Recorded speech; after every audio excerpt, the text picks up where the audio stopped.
Hello, welcome and welcome back. This is Jacob and today we are gonna be continuing the Let's Play for Reverse 1999. Alright, it's been a couple of days since the previous part, so first off apologies, but yeah, the weekend has been the extended weekend has been very busy with a lot of stuff and a lot of hours of recording for the Arcanists bubble stuff, which will still continue over the week, but at least it's a new week and I can pace myself a bit better out. Not everything is coming out at the same day, because it's already out. But yeah, thank you very much guys for the patience, and yeah, let's get on with this.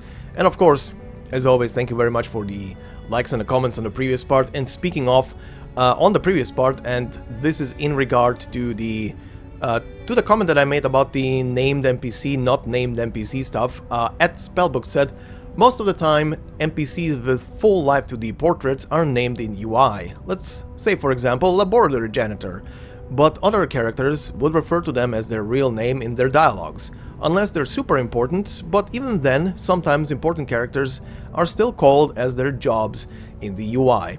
Yeah, that is a thing that I've noticed in a lot of games actually, like Arcanists does that almost the entire time for smaller characters in either like the operator records, aka anecdotes essentially, or just even in regular stories. A lot of times like a regular sprite for a regular operator for Rhode Island, like the background characters would appear and character A would refer to that character as name, like for example Hank or Lucy or whatever, and the name would never update, or in very rare situations the name would update, but in most cases those regular sprited characters never get like in text box updated, which is kind of like a weird thing, and I don't know why they don't go the full mile. It's like you went already like half the mile, go the full mile. You've bothered with coming up with the name.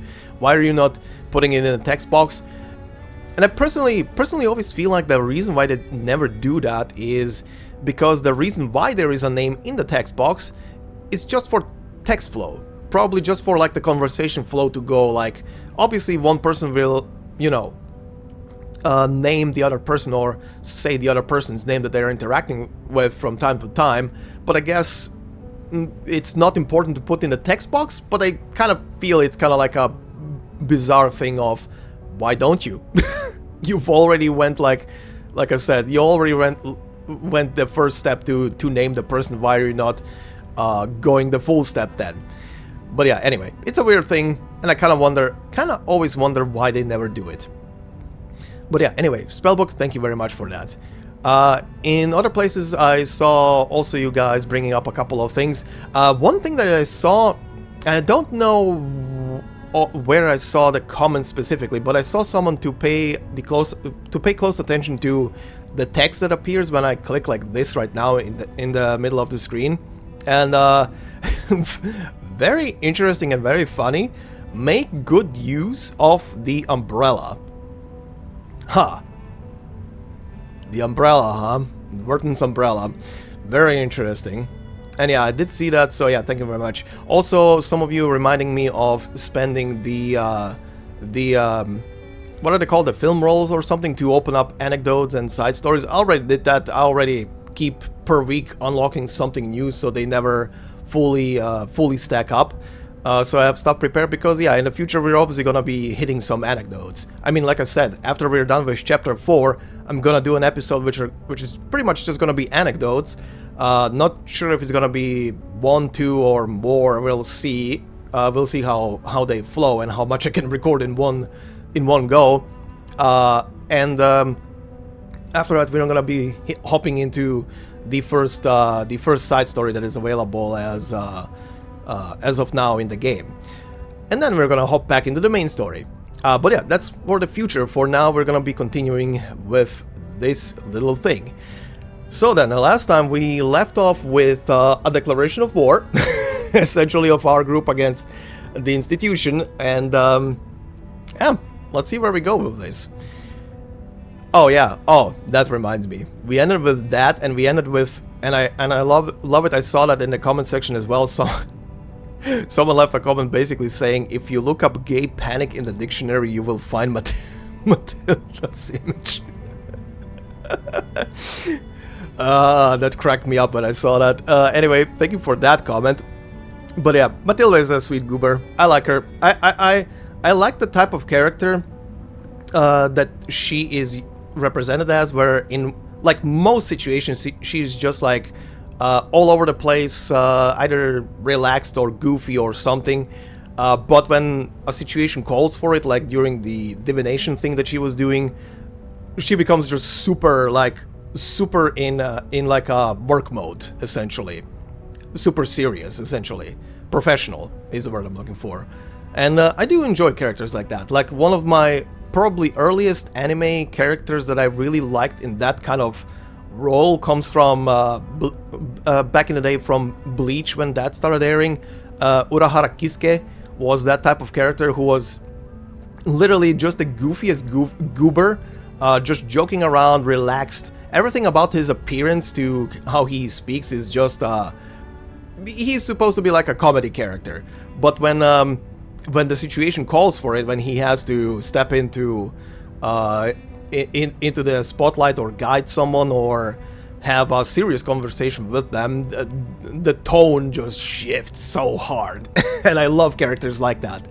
Oh, and that also reminds me, I saw some of you bring up that the hair change with Ruiz and everything comes from the fact that, and I kind of picked up on that as well, that she's changed her hair color as well to fit in better with society, that her actual hair color is, well, reddish ginger, essentially, because Scottish, I believe her lineage is, and her insight to art is supposedly what was seen in the previous part, when she was using her vines to pretty much wreak havoc through the whole thing.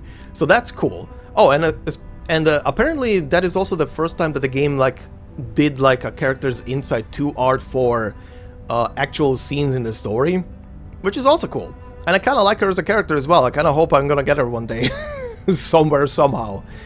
But yeah, let's continue. So then, 11, a sweet apple. Sweet and juicy. Everyone wants to take a bite. Please don't eat it, Mr. Apple. Please don't eat him. Richard tends to oppose. What am I looking at? Vote scoreboard. Proposal vote, storm reformation, manpower and discipline. A radical section, a conservative section, an independent section, and a liberal section. Okay. Gloria tends to support. Black agate tends to oppose. Black agate. Not gonna lie, the first thing that popped in my head was agate from the Legend of Heroes games. Black agate. God, that is a thing I would love to see. That ginger ass in like a full black attire and hair color. Uso. Neutral. The situation doesn't look good. Do you have any news, Mark? Oh, hi, Mark. Someone is spreading the minutes of your last meeting. I didn't get any direct evidence, but apparently every voter has read the anonymous minutes. Oh god, I'm looking at his watch on the wrist. Oh, I never had one of those watches, but I had someone in, I think it was in primary school in class, who had that watch which had like a little D-pad on it. God, I always found them cool, but they're just goofy. Anyway, the topic about Vertin. It has become a great disadvantage to us. Double envelopment. A 4-4-point double low approach. No wonder that the draft goes through so easily. To reject the draft during the committee meeting does not actually address the real problem. The House of Intergrades can still resubmit the draft during the next legislative session. So she is planning for the long term. To bring down the voting stage and make it a plan that is totally abandoned. I'm afraid so. A draft that has failed to win votes can hardly win the trust of the House's reviewers again. And of course, it won't be submitted to the committee. She counts the names on the whiteboard again. Did anyone make any actual move yet? Not yet. The minutes only changed their preferences, but the number of those who have taken a stand still remains the same. Just as I expected. This draft is not about Vertin, but a promise to the future. About how to balance the benefits between different interest groups. Yeah. To reach that, we need to meet the expectations of those groups who have a need for flexible management. And also appease conservatives and not shake their confidence in controlling the overall situation. Actually... The delegate adjusts his tie and interrupts Madame Z in a clear voice. We do have an opportunity to change the game now. Opportunity. Oh,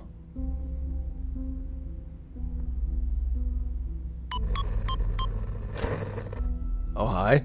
He puts in 0411 on the key... Oh, this is auto-scrolling. Committee member Pedra appears on the screen.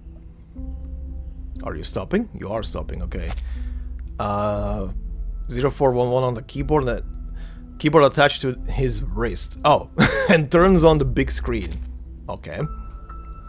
Committee member Pedra appears on the screen. I hereby challenge Delegate Mark Hall to a public debate on the revised draft of Storm Reformation, Manpower, and Discipline. This draft of his will bring unpredictable risks to the Foundation, yet Mark himself seems completely unaware of it. I believe it is necessary to make such risks public in a legal way.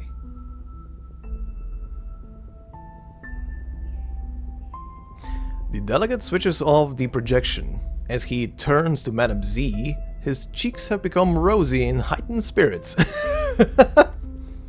See, I knew they were going to escalate Vertin's issue. You want to accept this challenge? All the internal media are reporting the news.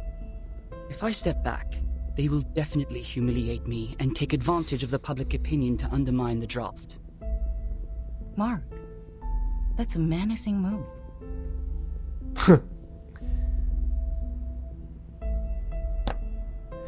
Madame Z picks up Pedra's name card and sticks it to the whiteboard. Oh, under radical. It is coming for us. No matter fight or flight, they have comprehensive preparation for this. I would suggest taking the long view and not jumping to conclusions. But defense without attack will never bring us victory, Madame Z.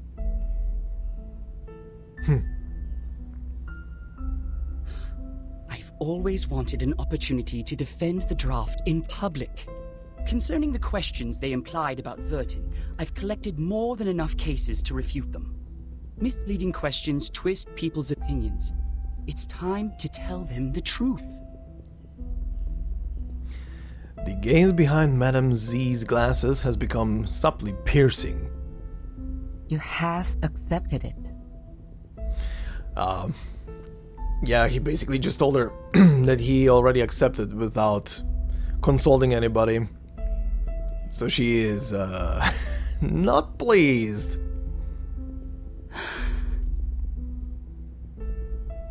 Was it in front of the media? I was there when Pedra challenged me. So were the media. Oh boy. Well, I don't think it's going to be a complete mistake. The lady in white seems to loosen up for a brief second. She doesn't say a word.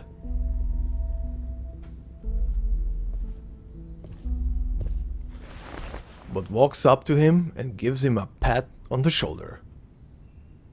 It is a crucial debate. Do your best. Aww. Okay. She's accepting of his choice. Oh. You don't have to come along with me. I'm here to repel the pests in the woods. It's part of my daily routine. She literally created woods inside of a building. Thank you for your kindness, Miss Druvis. it is fun to stay in Miss Vertin's suitcase, but I really feel like seeing the world out there. By the way, the pests you mentioned, what are they? I've heard of a kind of giant worm called a tatzelworm. They live in caves, about 2 to 5 feet long, and their heads are like cats.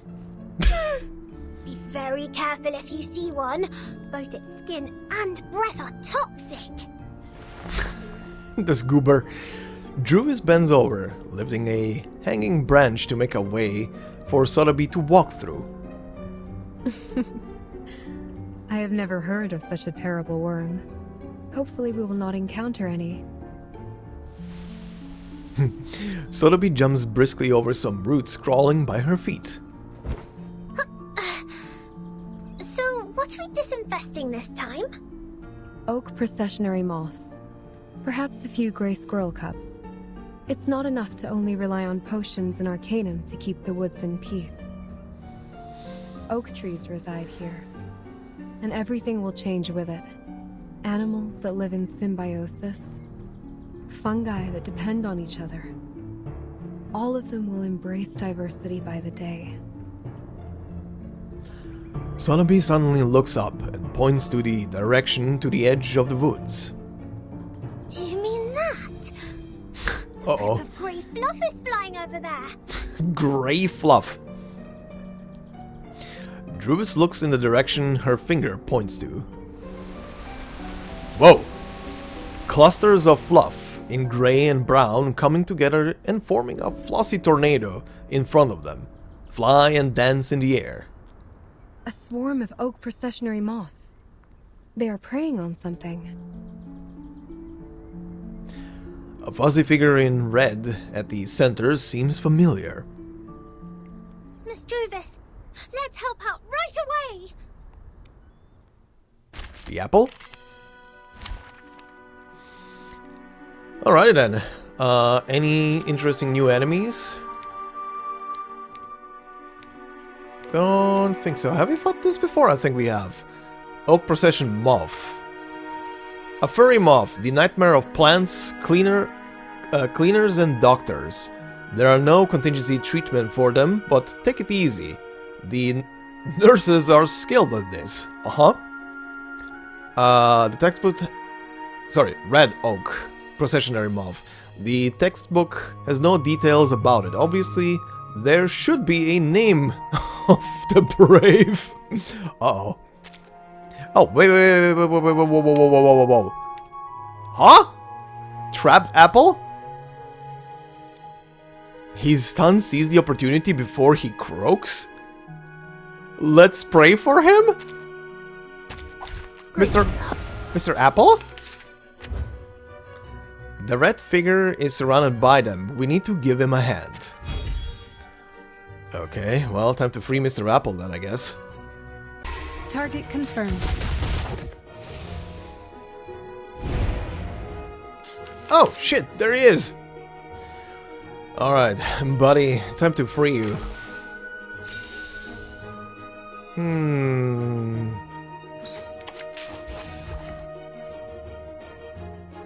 Agreed. Off thou go. Charging. A little surprise. Thou shalt make an atonement for thy sins in full. Barrage.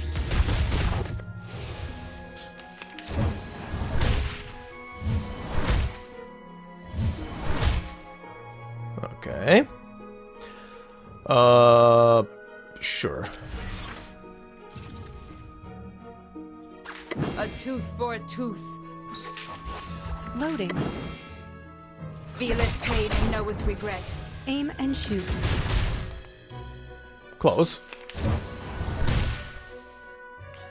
Alright, just get rid of it. Certainly a choice. Barrage. Nice. I will pray for you. Sorry. Also very nice. Didn't know I was that close to a level up. This apple is deeply grateful for what you've done. I almost thought I was caught in a nightmare. This apple has never seen so many moths. He's trembling from his stalk to the bottom. Ugh, this apple is going to have PTSD from insects. They are very sensitive to the scent of sap. With all due respect, even among all the plants, Mr. Apple is quite attractive to insects. So it was the scent that attracted them. No wonder Mr. Apple's invisibility didn't work. Thank goodness we're here. Druvis carefully cleans off the fluff on Mr. Apple. Why did I read Mr. Apple? On Apple with her handkerchief. Until he restores his handsomeness. Mr. Apple, did you find out anything? Yes, Miss Druvis. I brought something insignificant. As we planned earlier, I disguised myself and reached the office building next to us. There is a device to detect arcane power at the entrance. However, this apple pried out what we needed from the guards. Huh. What is it? Did Miss Vertin win on that voting list? Sadly, not yet. It's not time for a formal vote. Everyone is cautious and remains neutral. Apart from that, there are some rumors in the Foundation. They are not very favorable to Vertin. Rumors. It sounds as though the situation that Madame Z handles is more complicated and volatile than I thought. However, the votes have not been lopsided under such bad circumstances. Perhaps that means the Arcanists who share our aspirations are not in the minority. That said, I'm afraid we are starting a protracted war, Miss Druvis. Yes, I know. I've taken inventory of the supplies. We can still hang in there for 4 weeks and a half. Although they have cut off the water and electricity supplies in the building, we can still live on the resources in the suitcase for a while. There are fewer guards destroying the woods. Probably because the abattis works. What worries this apple is that if the procedure to finalize the draft takes more than 4 weeks and a half, we would... Yeah, you guys would be in a tough spot then. We would then survive by gradually shrinking our territory until Madame Z's draft is officially approved. We have chosen the thorny trail, and so we are destined to burn our boats and never look back. Vertin.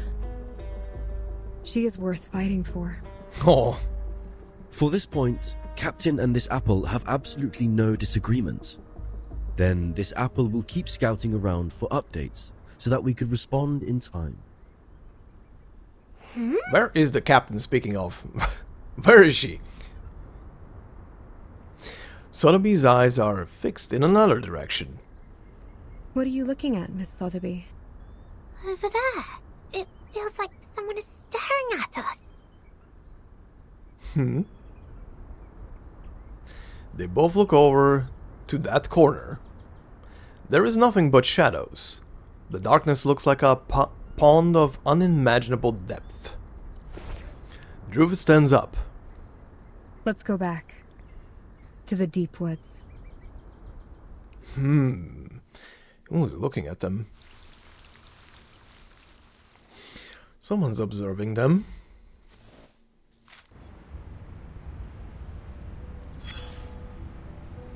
Alrighty. That's the only thing here, huh? Record of a nameless angler. Whispers could be heard everywhere. Someone has collected and written them down. Sightings of the nameless angler. Sunday, 7:21, I guess. Oh yeah, that's AM, so morning. it's literally going by European hours, so 7:15, okay.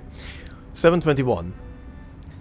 Angelina of the Field Operations Squad passed by the east side of the Foundation Square and saw someone in white by the fountain. This is the earliest sighting of the target. Same Sunday at 15:10. Marie of the Medical Department took stock of the Picrasma Extract 3 in the warehouse, behind which she found a rubber fishing bucket with 3 sucker-mouth catfishes inside, which were 3 to 4 inches long. Actually, now that I think about it, shouldn't this be written in like military time? No, actually, military time is written without the dots in the middle. Same Sunday at 15:22, so 12 minutes later. Marie left the warehouse and the fishing bucket was gone. There were water spots and a little granite rubble left on the ground. Marie left the warehouse, the fishing bucket was gone. There were water spots and a little granite rubble. Like the bucket swapped space with something else? Monday from 6:30 to 8:30. A cleaner found some abandoned fish hooks near the fountains, as well as by multiple water sources, streams, estuaries? Most of the fish hooks were hung below treetops. Okay. Actually, this is bothering me now. What the hell is estuaries? Okay, not estuaries, but estuaries. The tidal mouth of a large river where the tide meets the stream. Okay. Thank you. Thank you, Google. Actually, first time ever I heard that word. In English, at least. Estuaries. Okay. Same Monday at 22:33. A patrol squad found a set of fishing gear near reception area 13. The gear set includes a carbon fishing rod with woolen core, a foldable rubber fishing bucket, a comfortable folding chair, three buckled boxes of baits made with carbuncle's tooth pulp. It is now taken to the Lost and Found. Alright, it seems to be a nameless angler in the Foundation. We have collected some basic information after the first inquiry, but a lot still remains unknown. What does he want? Where does he come from? Is he a ghost? A spy sent by other political organizations? Or an arcane puppet made by someone that plans to wipe out all the suckermouth catfishes because they have a problem with the appearance of the race? Everything remains unknown. Huh, let's move on to the next inquiry. Was our group watched by this angler? Was that the reason why they said someone is watching them but nothing is... Usually they would place someone else's pawn to be seen. Hold on. This is lit up. Huh. Okay, someone's gonna appear there after this stage then. Okay, let's see. A letter. Cutscene only. Its creases and folds are smoothed carefully. The writer's seriousness and sincerity could be read between the lines.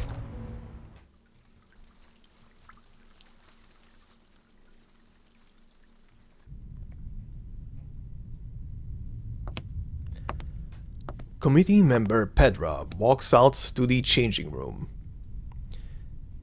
Wait, walks out or out of? Out of, pardon. He sees Delegate Mark sitting in front of a mirror and shaping his sideburns into sharp summits with, with pomade. A tie, ablaze with bright colors, is around his neck. Isn't that scarf a bit too high profile? Damn, looking snazzy. Damn, looking nerdy. Mark stops his beauty procedure and looks at Pedra in the mirror. I think it fits me just well. Huh, you chose a grey shirt. Wise decision. Looks like you're fully prepared. Not gonna lie, I do like his outfit. Mark doesn't answer that question. Instead, he pulls out a volume of files and starts to draw and write on them. Ladies and gentlemen, allow me to introduce the first debater of the day, Pedro Paul Gonzalez Rosa.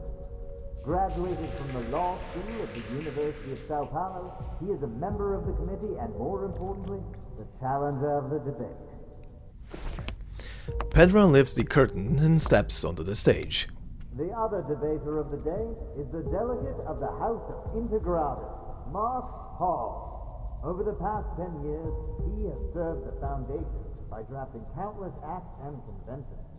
The topic of the debate today, storm reformation, manpower and discipline, is exactly a work of his. Not one seat has been left empty around the debate stage. Madam Z's eyes follow Mark as he walks into the lights on the stage with a big smile. The people on the stage are greeting each other. Madam Z takes off her glasses and wipes them again. The chamber is filled with noises, the confrontation between the two sides. Alright, both sides are seated. Okay, that's swapped by itself. Before we start the debate officially, I suggest we give Mark, the draft writer, an opportunity to introduce the draft. Would you please, Mark? With pleasure. Oh, Storm cool. Reformation and its advocators believe in such a goal. In this ever-changing environment smitten by the storm, this draft will help the Foundation win the trust of a considerable number of Arcanists who have different backgrounds and abilities in a more efficient and stable way. That is exactly where I must raise an objection. The draft has a huge risk which Mark Hall has not realized at all. This is a cool way to represent this. No, sir. I totally understand what you're trying to say. You have put forward several questionable arguments to prove Vertin's suspicion of disloyalty. In response to that, please allow me to invoke the following cases to prove Vertin's competence for leading the unregistered Arcanists. Please turn to page 373 of Vertin's personnel file. Jesus. As you can see, since Vertin became the Timekeeper, the number of unregistered Arcanists she has rescued so far is 63. Damn. That is a number unmatched by that of anyone present. If that's not enough to prove her loyalty, let's continue. I have to say, Mark, you have completely misunderstood my point of view. I don't care what Vertin has done, but the feasibility of the draft. Uh-huh. According to the existing regulations, the duties of educating and disciplining unregistered Arcanists are taken by the School of Discipline. While you suggested in the draft that Timekeeper's personal teaching will replace the current collective training. Have you ever thought about the budget that we could possibly spend on it? The Foundation spends an alarming sum of money on education every year, and there is no way we pay extra for personal training. Oh, what budget? Yeah, what budget? I don't see why we're talking about budget all of a sudden. He's trying to direct it in a different... I didn't mention a word about budget. Of course you didn't, which exactly proves why you have never realized the risk I just mentioned. Oh, it seems the real topic of the debate has just surfaced. I believe everyone in the hall is looking forward to where it goes. So, Mark, in terms of this point, we would like to know your real thoughts.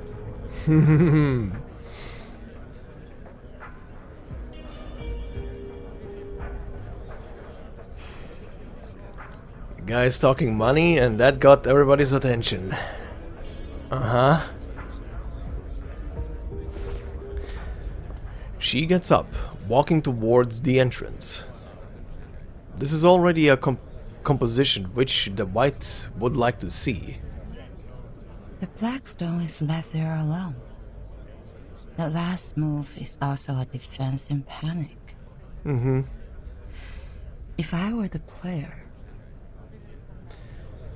She gazes into the air, lost in her thoughts. She doesn't feel the gaze cast upon her from another direction. Constantine is watching Madame Z from her corner. As Madame Z walks to the entrance, someone stops her. A white item is handed to her. And then... She disappears as soon as she steps out of the hall. Constantine averts her eyes and looks back at the two debaters on the stage. As soon as she has left the hall, Madame Z takes out that white note. What is it? Sonetto asked me to give it to you personally.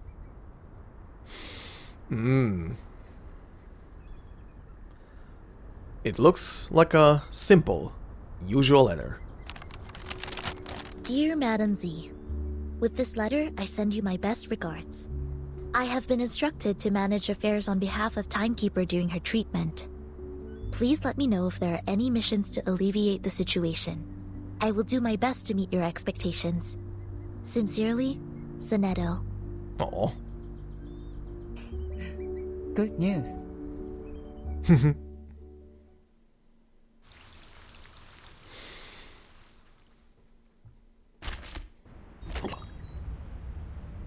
Hey, I was right. There is something here. Let's see. Artificial somnambulism guidance. The clerks have come with a new idea. They set up many equipment around the plaza. Stay put. Okay, fight. Okay, unnamed enemies. Let's go.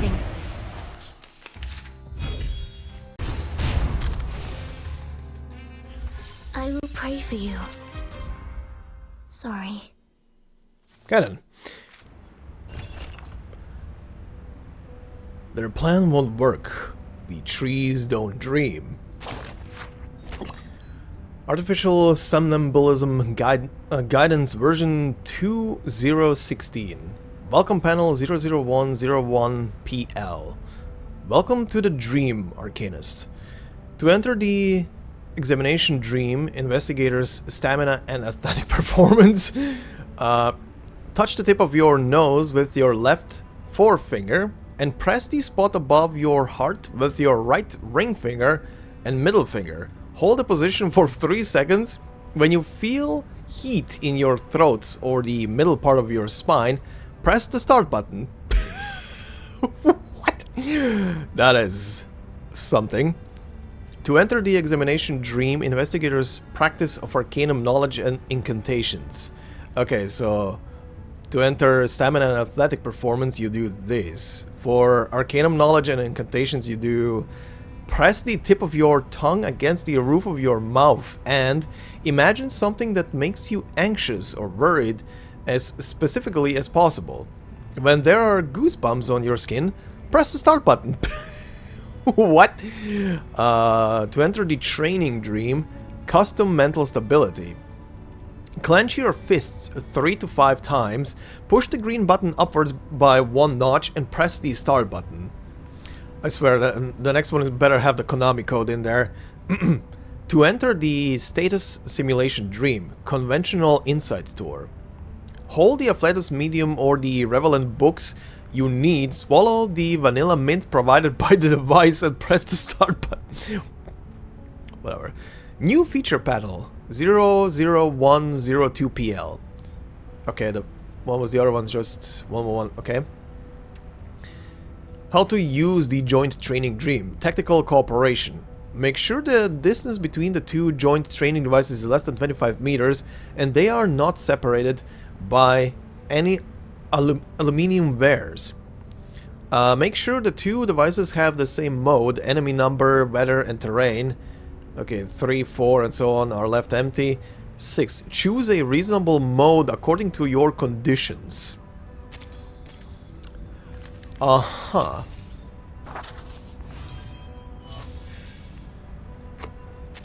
Alright. Oh yeah, that just reminds me.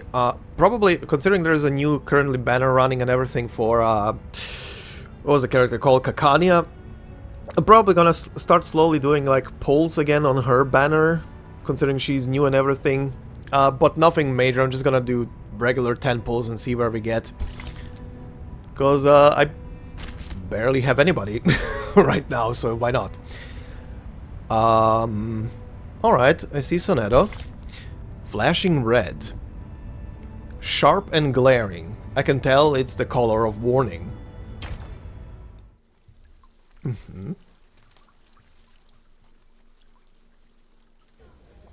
Oh, you're also here? Oh, Lilia. Sonetto hears her. She stops the practice. Yes. I am taking combat drills with the artificial somnambulism training system. Lilia casts a sideways look at the screen in front of Sonetto. There shows her overall time length in practice. 6 hours. Damn. I'm not the only one goofing around. No, I'm not. I am not goofing around. I am waiting for orders. Her face flushes scarlet. Lilia initiates the machine in front of her, unaware of her awkwardness. Well, much luckier than me. I have so many things to bitch. Bitch Baklushe. Have you heard it? Bitch about... Literally me. I should have turned down the offer when they promoted me to the Foundation headquarters. They don't have any field missions for a flying witch. Is it because of the provisions of talent protection? Only God knows. House arrest may be a better name. She throws a casual glance at the screen. Look, since we're both bored to death, do you want to have a try at some difficult things? Oh boy. What is it? This. She pouts her lips, hinting at something which she thinks should be obvious to both of them. Have you tried the artificial somnambulism joint training? Put on the helmet together and switch to multiplayer mode. 2 operators can take on a harder training mode. More insane enemies. Okay. Like playing in the arcade. Sonetto stares blankly at Lilia as she operates the machines. Okay. Shall I turn this red knob? She's a bit worried, not sure what to do. She has to imitate what Lilia just did. And she murmurs. What is an arcade? Oh, sweet summer child, not again. Sonetto and her not understanding anything outside of the life in the Institute. Anyway, the floor starts to vibrate as the machine goes into function. The multiplayer mode has been initiated. What did you say? I can't hear you with my helmet on. That looks so goofy. Alright. Whoa, nice controller. Хорошо. I'm entering the zone now. Time to enter the gamer zone. Been a long time. Why not have some fun? She quickly taps on some buttons and the warning indicator on Sonetto's equipment suddenly flashes a red light. The light is flashing. What did you press? I switched into the hardest mode. You better get it together. Oh god. Wait! But there's no time to wait. 2 words in big red font appear on the screen in front of them. Drill starts. Don't fail me, top student. Oh, she's eager. The helmet has cut off their vital fluids and diverted them to a pre-programmed battlefield. Their vital fluids. The operator's vision is about to change. Oh god. Oh my god. How much shit is in here? Oh my... 4 rounds? Oh, there's a boss at the end. Well, mini-boss. Oh, we are doing this again as well. Uh-huh. Okay. Everything that I've saw before, and this is also present. Okay. Okay. Nothing too new here. Pretty much all the usual things. Okay, let's go through this. Program activated. God, we have to start with spiders, right? An eye for an eye. Barrage. Battles have little meaning, save for the prizes to be won. Alright then. Also, I just noticed, I don't know what the cause of that is, but she lost her shirt.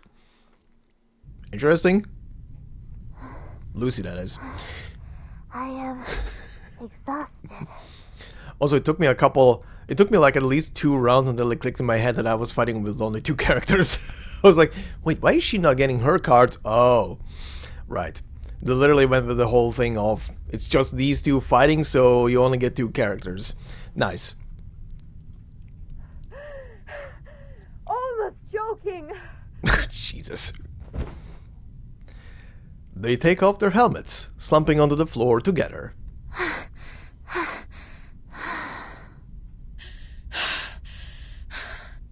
Nice ASMR. Their gloves are soaked in sweat. They subside into momentary silence, looking at each other. They burst into laughter in high spirits. I haven't had so much fun for centuries.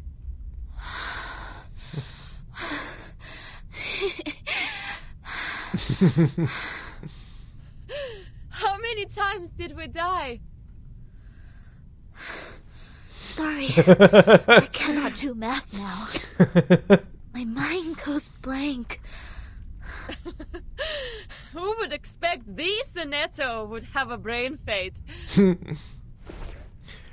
Lilia falls backwards, lying on her back, staring at the white ceiling with peaceful joy. Sonetto leans on the wall, exhausted. It was a fight of verve and vitality. All the noises that have been nagging them for days now seem to have disappeared. There are only breaths, the wind, and the smell of the concrete floor. Yeah, they got their frustrations out of them, basically with that. Have you heard the result of the debate? I heard that. The number of people opposing the draft significantly increased after the debate. It's not going well. Soon will be the voting session. The opposition has taken the lead. I hope Miss Druvis can hold out. You visited them? I submitted a request to enter that building. The system arranged guards to accompany me to ensure my safety. The moment they entered the building, they started sawing the trees, saying that they need to carve out the path. Since then, I have not been there. 4.5 weeks. After that, they can't hold on for any longer. Really? In that case, the vote result has to come out before that. Oh, she knows the exact number. Oh, was she the one observing them from a distance? Huh. Because that she knows exactly how long they can survive. Sonetto is deep in contemplation. Hi, may the peace be with us. Yes, hi. Hello. May the peace be with us. Do you mind giving us some privacy? Do whatever you like. They walk to the break room in the hallway. Here is Madam Z's message. Please visit her in the office on Friday. Ah, okay. Copy that. Thank you for the message. With pleasure. She nods and places her hand on her chest. Wish you a good day. Secretary Sharon leaves the room at a quick trot. When Sonetto returns to her exercise equipment, she finds Lilia is about to leave the room. Are you leaving? Yes. She picks up her gloves and the canteen, but hesitates. She pauses for a brief moment, then quickly turns back to Sonetto. Do you know how the penalties for destruction of public property of the Foundation and Brawl are determined? That was a lot of words. The penalties for destruction... okay. Huh?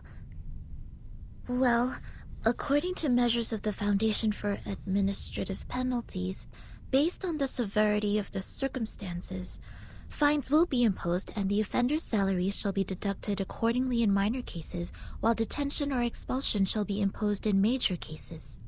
The penalty also depends on what is damaged. For example, production tools, household goods, buildings, equipment, and facilities, etc. These are the properties that involve less cost and limited influence if damaged. If the number of people involved in a brawl is equal to or less than 8, and there are no major casualties, the penalty will be minor. May I ask what happened? Why are you asking this all of a sudden? Nothing. As I said, bored to death. Bored to death, so give me a boring topic. So bored that I have been paying attention to the Foundation's regulations. Even the flying manuals failed to win this much of my attention. The equivalent of sitting on a toilet and reading the label label on a detergent or some shit. The times before smartphones. Yes, I'm old. She waves at her and leaves without looking back. So long, Sonetto. Hopefully there's good news for us next time I see you.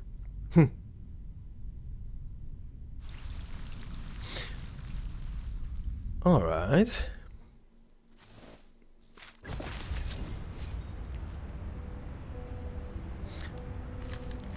Nothing to discover on the thingy, huh? All or nothing. Okay, cutscene only. The good news is 10 more moves to go? Do they mean this verbatim? 10 more of these to go? That would be funny.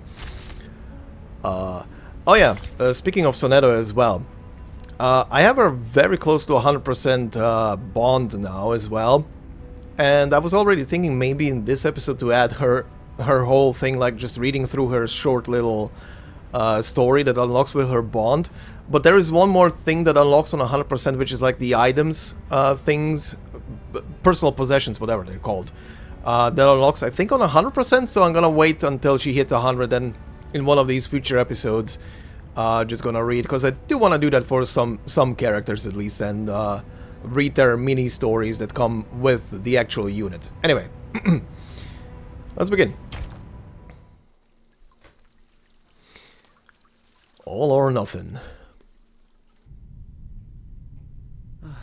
We are falling behind even further.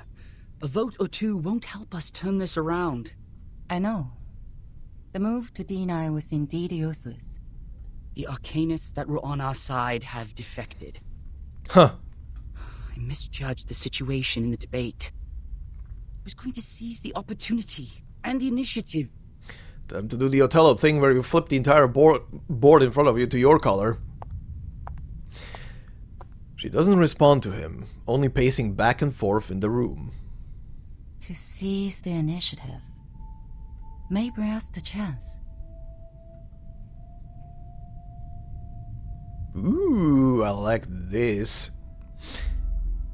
38 lines go across the board in horizontal and vertical directions, crossing one another in 361 intersections as orderly as the stars. That is to say, don't pull back, don't jump, even when they're attacking, but to focus on the bigger picture, to win strong positions. She seems to have a sudden flash of insights and reaches out one of her hands without being aware of doing so. The black tsuke. Then Tsuke? The white hane. And the black counter hane here. The white stand. The black osae.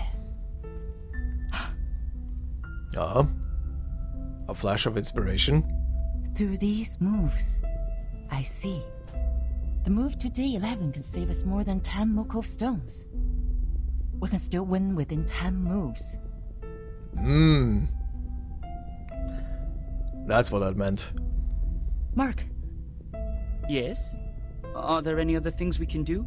We need an influencer. A leader who can win us more than 10 votes. Get someone from TikTok? Give me the file of the uncommitted leaders, including those who were neutral about this issue in the beginning. Okay. He seems perplexed, but still quietly retrieves the files and starts browsing them on the chair. The room is in complete silence except for the slight noise of flipping pages. Pause.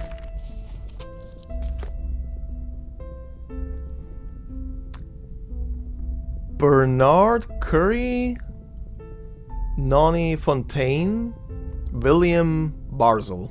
No, too young to be convincing. Noni, head of the Natural Resource Committee. There are only 3 of them in the group. Senator Bernard, leader of the Mankind Caucus. Forget it. Was it just me or did that voice line bug out? Hold on. Wait, go further. Bernard. Senator Bernard, leader of the Mankind Caucus. It did! It did! It bugs out on Mankind. It like overlaps or squishes itself in. Anyway, sorry. Oh, yes. He can be your man. He is eloquent and leads a group of 11. All of the 11 are his loyal followers. Mm-hmm. Why is he uncommitted? I thought he would be the first to vote. Perhaps they believe it's a sure bet. Find out what he's been up to. But, Madam Z, are you sure you want to cooperate with him? This doesn't make any sense. We don't even serve the same group. Mark, we're all serving for the Foundation's future. I just want to know what he needs now. The office in Chicago, US. He is trying to cover that region with his influence. Bernard believes the employees there are guilty of serious dereliction of duty. They discriminate against humans of different classes, and are suspected of committing electoral fraud in collusion with the local capitals. The Supreme Court's investigators have already intervened, but they cannot go out due to the storm right now, so the case is pending investigation. Chicago office. I've read the reports on there. I see. Great. Exactly what we can help with. Through what? Through Sonetto. Mm-hmm. I have a meeting with her on Friday. This may lead us to a win-win situation. Mm-hmm.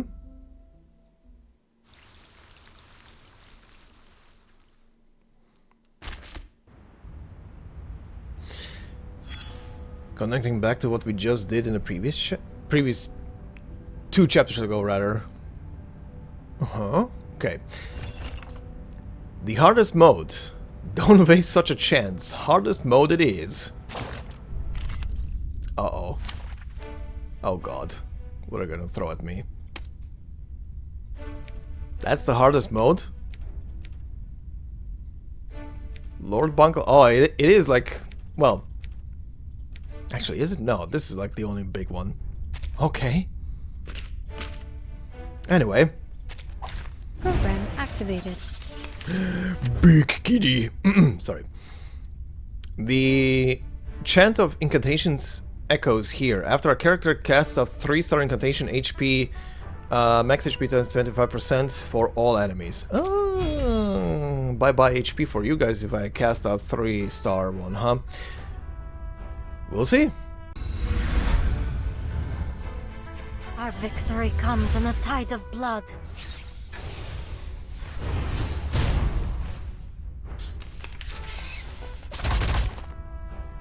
Charging. Loading. An eye for an eye. Faraday's miracle. There we go. Battles have little meaning, save for the prizes to be won. This is the victory you deserve. Okay, nothing else, but hold on. There is more game. There is more. You're hiding more shit from me. Where is it? Up here. All the way up here. Hey, he is back! Mr. Growly voice! Let's hear it. Are you asleep, buddy? I just woke up. What happened? I have no trouble. Don't come over. Okay, first one. That was a good sleep, dude. You drooled everywhere. Almost glued my eyelids. Uh-huh. You didn't expect there to be so many complicated, confusing factions in the Foundation. Can't they just make this institution simpler so that people can tell one group from another easily? Like telling the difference between cake layers? Sure. The Foundation is a mess. Listen up. It drifts along the chaotic swirl between order and disorder, enticing countless idealists and realists to come over. Yeah, I gather that. The storm exacerbates the chaos. Those Arcanists who were snorkeling are now surfacing. You see, Miss Z is a great example. She is even sitting at the same conference table with the human elites. The undercurrents, however, are still lurking. Natural Resource Committee, Mankind Caucus, Culture and Education Department. Their members are hard to differentiate given the intricate backgrounds. They bustled for benefits and mired in countless trivial matters. Politics. You see, you need to divide them into groups, and divide until you break a huge entity into small groups, as small as possible. That's when they are able to clean the vomit on the living room floor effectively and emotionlessly. Okay. That's an interesting analogy. Alright, bud. From the ashes. Nothing in the vicinity. Oh, cutscene only again. Be burned, be torn, be hidden in the corner. Then be pecked up by a bird.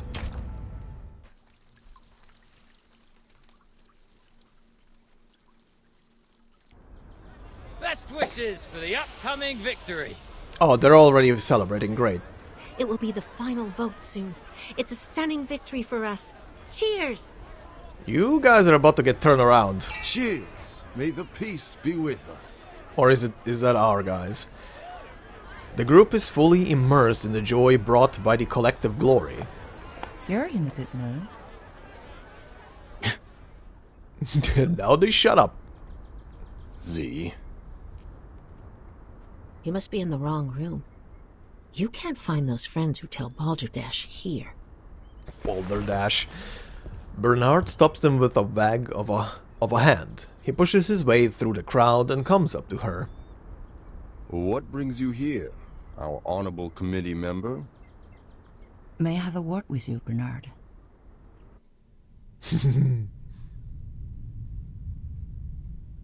Let me check my watch again. It's 3 in the afternoon. I don't think I've drunk that much. Could you repeat that again? You want me to canvass for you? To be more precise, to form a partnership. My, what a creative idea. What can you offer? Not supporting such a stupid draft next time? Or recruiting new Arcanists for our caucus? What about a witness for the case of Chicago office? That got his attention, He instantly frowns. Who is it? Give me the name. I will, if you collaborate with me. Or talk to me with a better attitude. Damn, Z. I'm sorry. Our philosophies have always been different, and that led to prejudice. But being mysterious won't show us sincerity for each other, right? A staff of mine is willing to testify as a witness.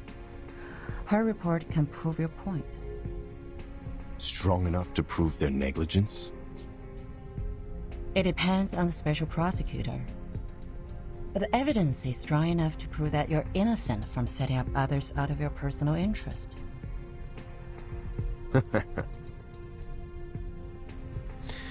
He can't help breaking into laughter. Looks like you've got your own little bird. The management there sucks. They don't serve humans or Arcanists. They're just puppets manipulated by money. We have witnessed that. How much they treasure money. I want to bring order back to that place. Yeah, he basically wants them out so he can take over there. And I've collected quite a lot of evidence against them. Yet the most ridiculous thing happened. In the second week after I submitted the investigation application to the Supreme Court, the evidence was gone. My men found their charred pieces in the garbage room. Someone threw them into the shredding incinerator. It was like I could do nothing but surrender. You have a wolf by your ears. I understand. Bernard takes a deep breath before he starts to talk again. But you're asking for too much. 11 votes. We're on the opposite side. I can never persuade all of them to vote for you. Besides, the court session of the Chicago case starts later than the final vote. Don't tell me you want the service before you pay for it. Don't worry. You can vote after testifying. How are you gonna do that? I will do what I can, in my power. The vote won't start so soon. He raises one eyebrow. I can try for 9 votes, or 10, for the appreciation of your political resourcefulness. Madame Z holds the hand waiting in front of her. Good luck making a better Chicago office, Bernard. Damn.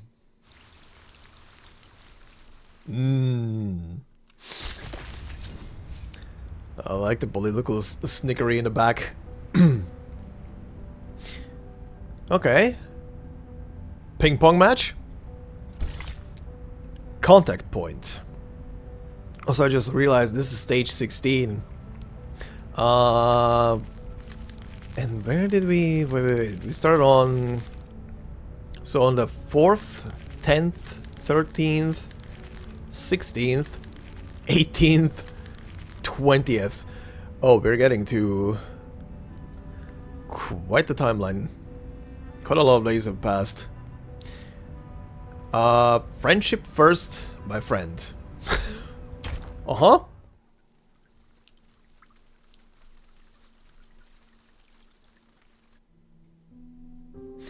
Unlike the other days, Constantine isn't by her desk today.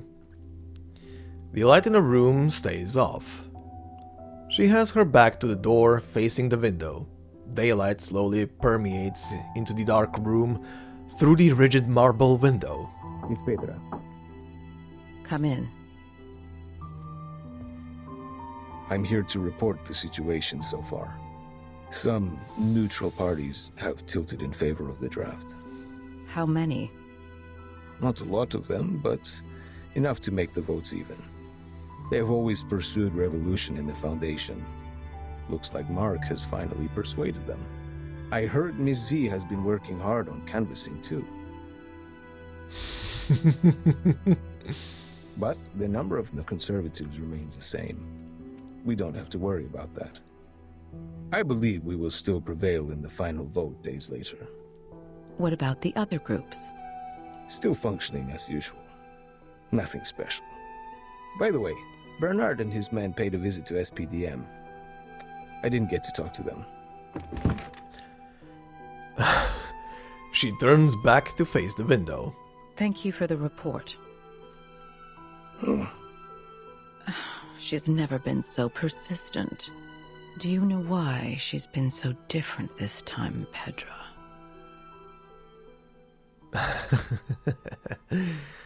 Even she is a bit taken aback. Nice.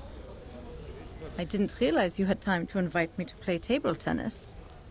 Or are you actually here to lobby, Madame Z? I'll say both, Cats. Back then when I was a student, I'd often invite my classmates to play ping pong after we left the laboratory. A cold shower after getting soaked in sweat is a piece of memory I can't forget. You remind me of the old days in the table tennis varsity. You're the only one I can practice with here. Serve it, Madam Z. I like how the German is calling it table tennis. Let's compete.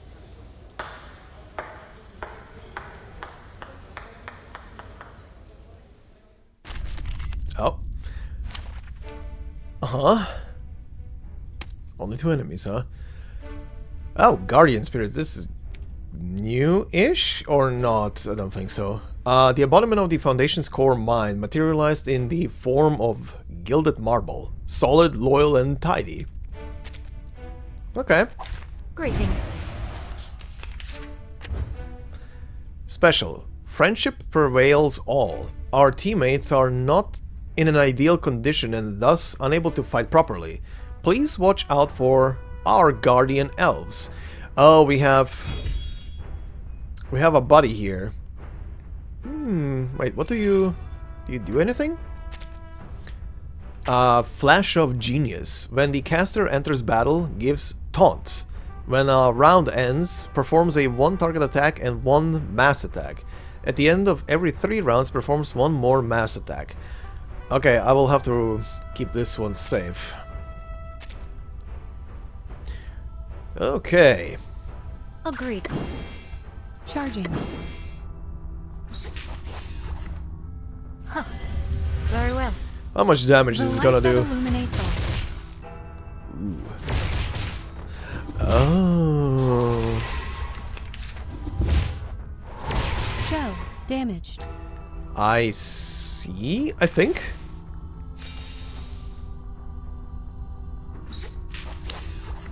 I see. I'm gonna have to keep that thing healed and buffed. If that thing is the one doing all the damage this time. Okay. That was certainly a choice. Nice, a big heal on the ready.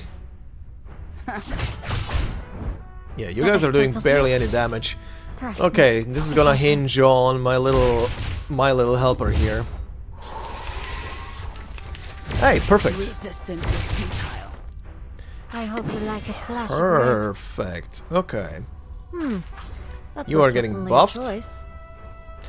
That was certainly a choice. Loading. Close your eyes. I'll keep the heal for the next round. Soon.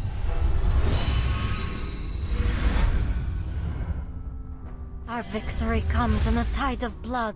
Aim and shoot.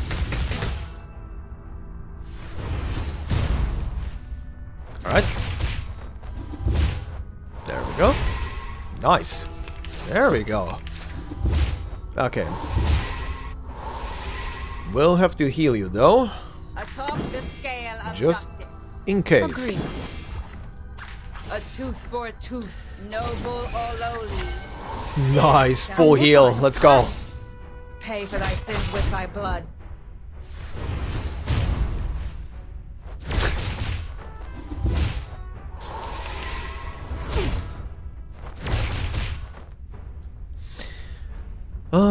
Sure, give me this.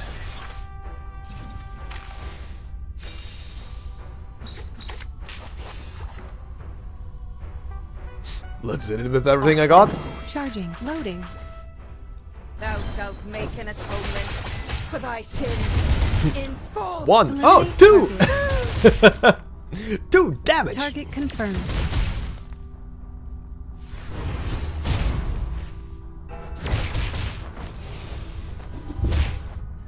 Okay. Next round will do it. That Buff was again on certainly a you. choice. Circuits functioning properly. Doesn't really matter. Huh. Very well. I, robot, child of science.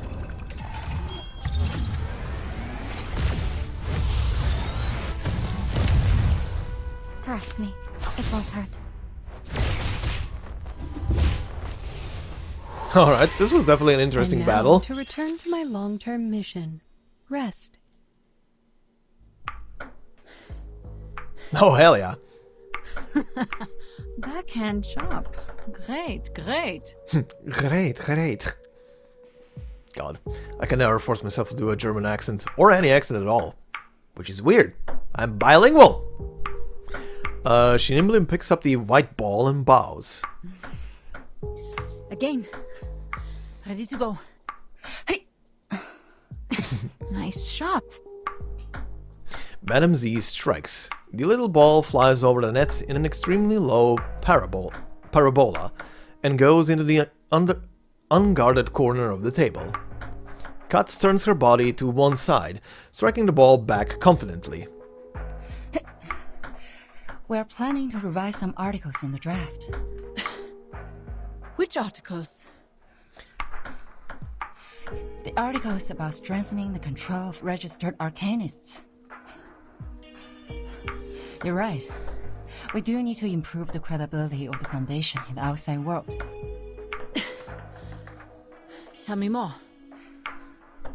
The Timekeeper's power to discipline should be transferred back to the School of Discipline and the Foundation.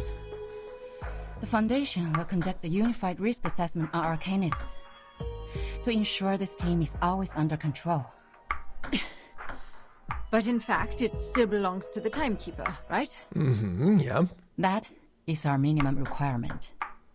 And you will not change. Oh, shit. I didn't expect you to compromise. It's not a compromise. It's a reasonable amendment to the draft. Transferring the power of education and discipline to the Foundation will help lower the budget and reduce the pressure on Vertin.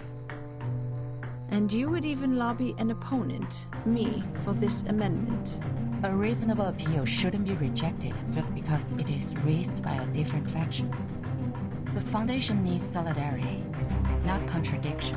If the draft is meant to pass, I will do whatever I can to make it meet most expectations. Just like this ping pong game. Friendship first, competition second. Legislation shall serve the people. This was cool. You have my vote, Madam Z. This is a cool little scene. And the music. A vote is not the only thing I need, Katz.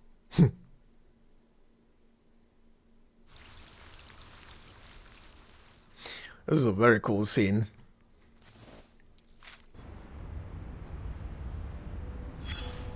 Oh hey, he be back. Alright. Let's hear it, buddy. Ping pong. Ping pong. Ping pong. Ping pong. Ping pong. Ping pong. An imitation show? Yes, an imitation show. A ball imitation show, little thing. You're imitating the Messiah, while I'm imitating an orange ball made of plastic. Being pushed back and forth by two rackets. I have nowhere else to go. Once they apply a force on me, I can't help bouncing to the sky. You can see how the air flows across my dry, wrinkled skin. Ugh. Oh, what a coincidence.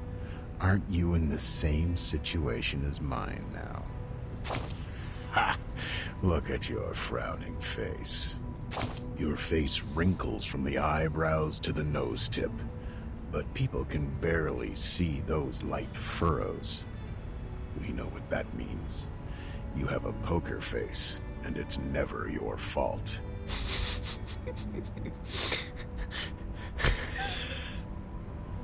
All I could think during the last two screens of this text was, frowny face? I have a smile on my face right now. I like your growly voice, bitch. But for now, your face is not the thing that matters. Well, maybe for someone it is, but still, it's not. You know what really matters? The game. Yes, it's the game. Of course the game matters. Everyone loves the game. They gather at the stadium yelling or roaring vehemently. They choose one team to become its fan and spend good money on a team uniform or an autographed ball. Yep, that's how it goes. Yet, it's just a ball. You see where I'm coming from? Yeah. Just a ball. Its outline, a circle, could be found in any geometry textbook and anywhere in this world. When the first hominid picked up a coconut and threw it to the sky, and caught it, and threw it, and caught it, and threw it again, when she felt joy and yelped, had she ever thought of the future? No. The future where a simple ball has become so complicated and enchanting. Now we call it the present. Complicated and enchanting?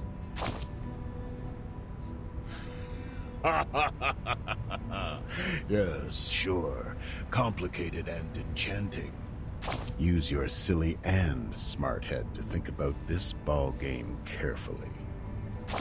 The complex scoring rules, the harsh requirements for reactive agility, the countless possible foul points. Your fingers, your wrists and arms, a correct way of using them will lead to victory. What matters more is, like every ball game, it focuses on how you serve the ball and hit it back. It's not an easy job as it sounds. When you are in the game, you need to concentrate. Where will the ball come from and how will you return it to your opponent? You need to figure that out within half a second. Use your power in a proper way. Move your feet in a stable pace. Inhale and exhale at the right timings. Ping, pong, ping, pong, ping, pong, ping, pong. The sound will last forever and ever, until that bouncing little thing falls to either side of the court. Yep. It's a constant back and forth, back and forth, back and forth. Alright. Fair play. A few clerks stop and watch by the table. The game is about to start. Pick up the racket.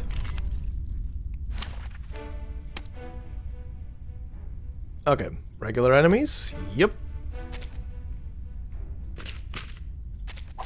This trial is mine to judge. Have I startled you? Pay for thy sins with thy blood. Aim and shoot. I will pray for you.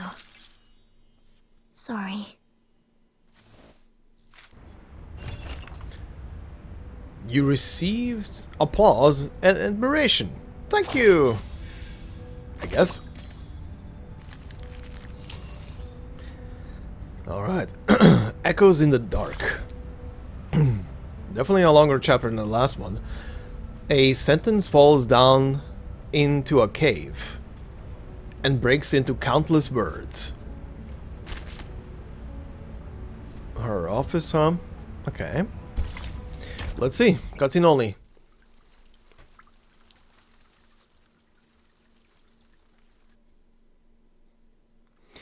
Days later. Constantine. Chairwoman Constantine, sitting behind the rostrum, looks up. She takes off her reading glasses and closes the book in her hand. Has the voting started? You see, here is the number of votes I have estimated. The pro-drafts will lose by 5 votes to their opponent. Don't forget our bet.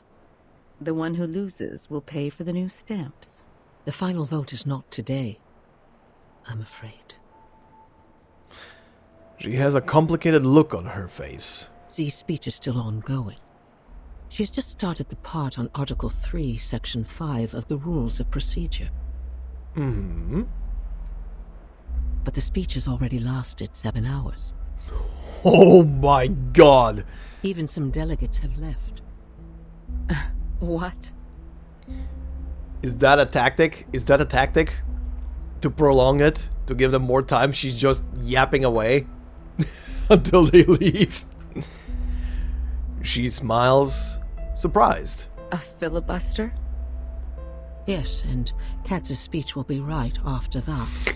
Oh my god. So, I guess the final vote won't start until tomorrow. Uh-huh.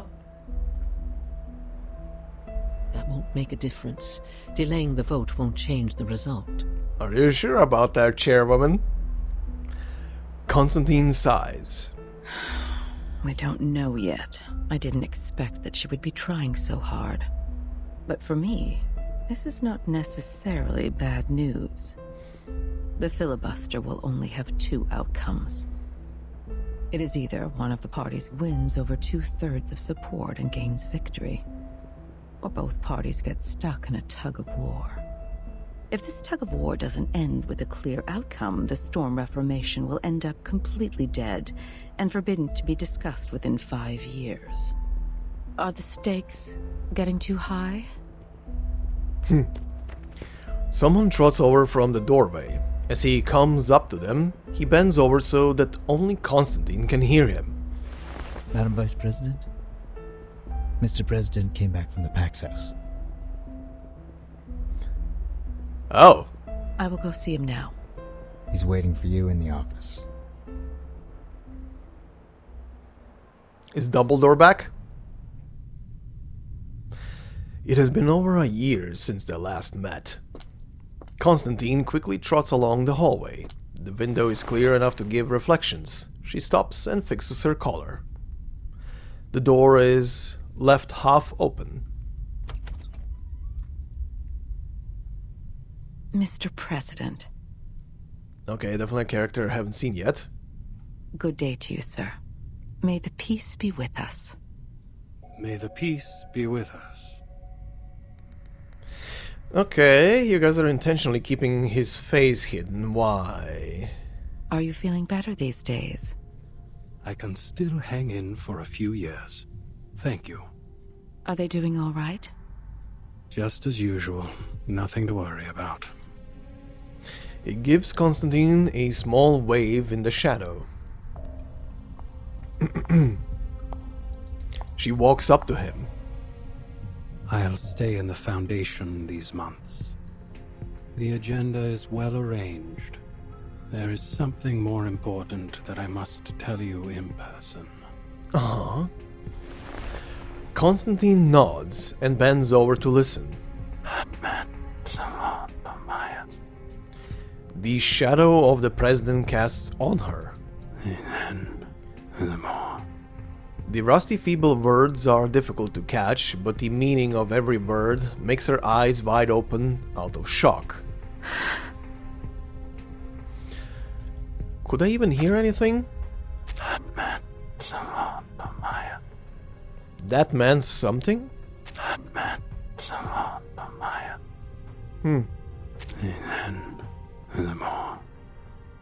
Okay, that one I can't pick up at all. This is their judgment. Yes.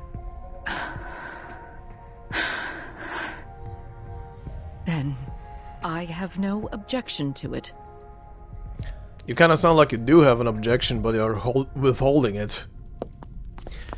She slowly resumes standing, then retreats for a few steps and almost falls on the floor. Yeah, you definitely have certain feelings about the whole thing, whatever was said to you. Hold tight, my friend. She supports herself by the file cabinet. Excuse me.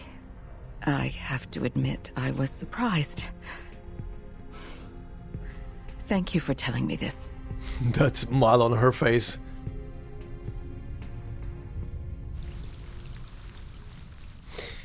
Interesting. Hey, more shit. Dances with fire. Look at where you are. Paulina also once stood here. Who is that? A human. A member of the St. Pavlov Foundation.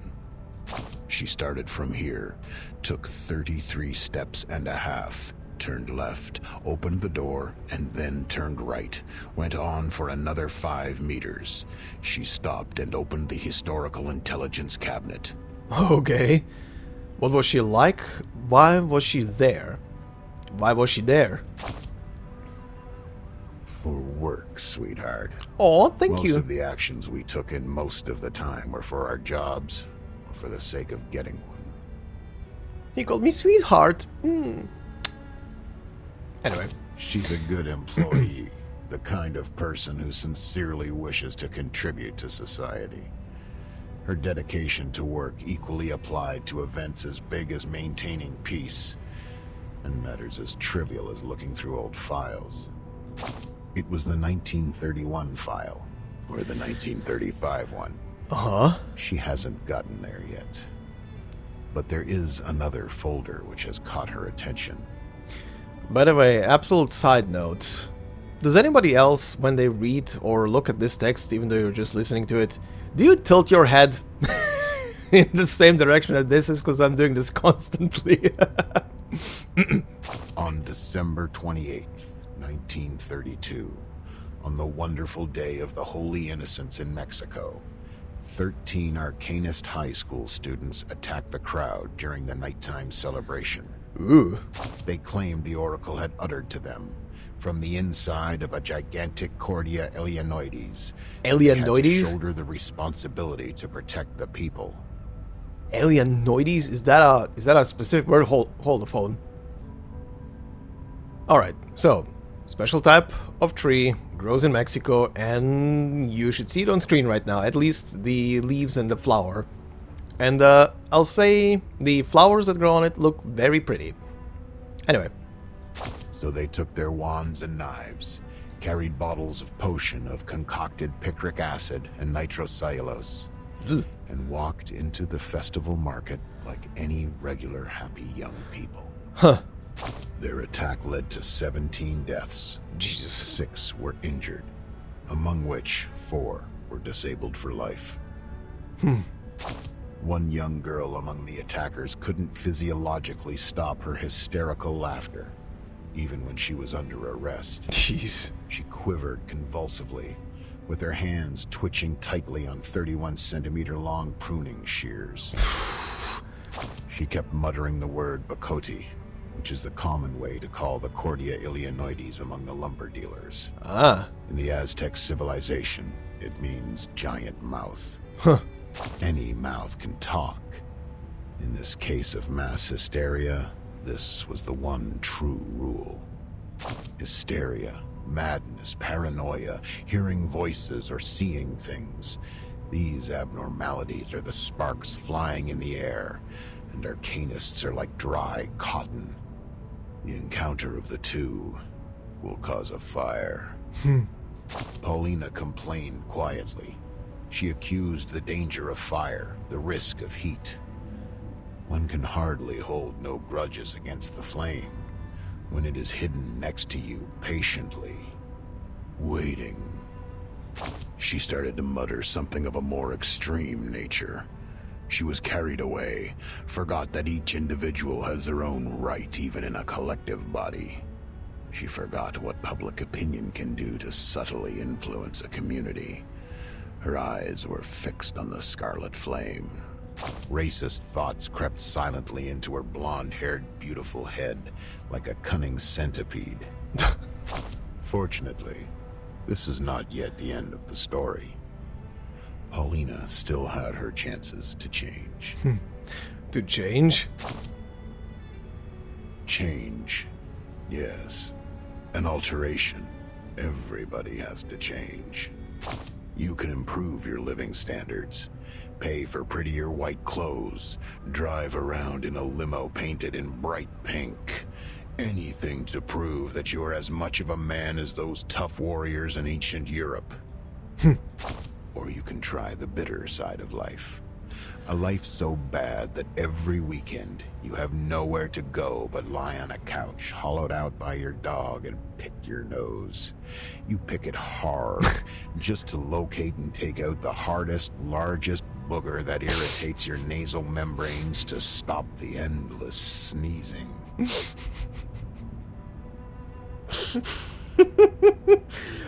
That was a description.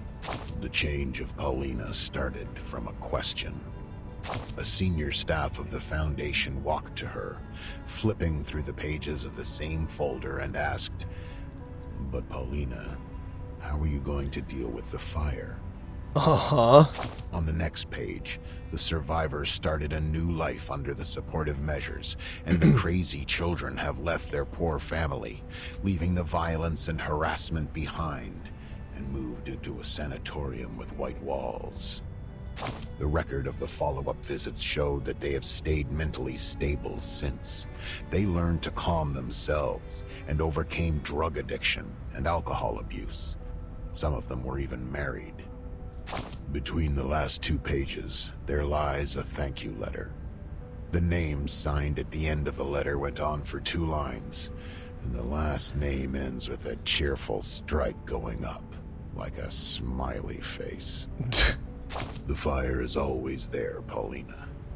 We need to find a way to live with it, not to extinguish it. Keep them somewhere safe, like a high shelf, and away from the fuel. Watch over the temperature. Maybe teach them to burn in a manner that no one, including themselves, would be hurt. Division and confrontation have never taken this world to a better place, have they? They went on talking for a bit more, about the responsibilities of this job, about personal liabilities, about hatred, about the minorities, about the practices that ought to be taken to realize ideas. Young Paulina had changed. Drops of tears seep out from the bottom of that pair of beautiful green eyes. I shed tears with her, of course. Sadly, I was busy sucking the flavoring powder on chips off my fingers and missed the right moment to wipe those tears off my face. Nevertheless, this is my favorite episode. We should watch it again.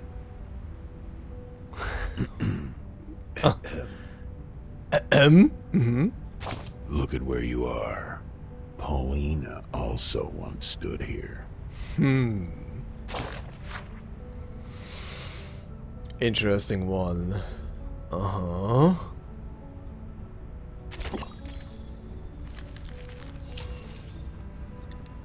Interesting one. He made it at the end feel like it's just a show he's talking about, but it's reality. Road of a puppy. Back to Sonetto stuff. Footprints. Muddy, determined. Footprints in lines on the white marble floor are easily recognizable.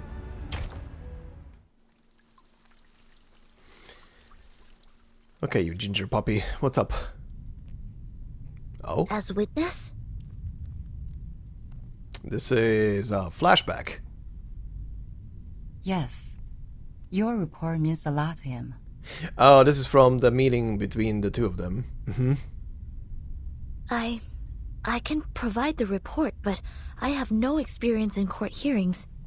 If I say something wrong, will it affect the special prosecutor's decision? That's an unexpected question. Madame Z's voice turns gentle and soft after a moment of speechlessness.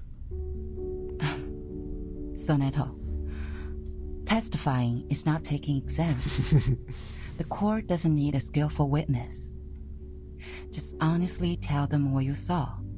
Focus on the point, and don't distort the facts. The Supreme Court, they value the sense of justice of the youth. Sorry, I had a stupid fucking monologue in my head where Sonetto just walks up there to do her testimony thing, and the only thing she utters is Vertin is top waifu material, please set free. Anyway. Sense of justice. Flat is justice, you know. Stuff like that. And that's a noble quality you have. I will do my best, Madame Z. Alright, how's this gonna go?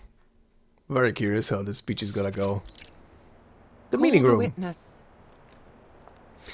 Entangled by the crowd, Sonetto walks into the court. In front of her, the special prosecutor has an almost godlike solemn look on her face. Godlike. Greetings. May the peace be with us. May the peace be with us. Oh god. What is that face? Holy shit. She could really be just like a marble statue of a god depiction or something. What the hell? Sonetto, as informed by the subpoena, you have been called forth by the accuser, Bernard Wilson, to testify as the witness in court. Could you specify the relationship between you and the accuser? We did not know each other. I heard of him at work, but we rarely worked together. Then why did he call you? I was one of the parties involved in the 1929 storm incident. I submitted a detailed report of that. He searched the database and found the report, so he made a request for access to my supervisor, Madam Z. Then, Madam Z asked if I would be willing to provide the report and attend court as witness. Could you tell me the reason why you agreed to testify?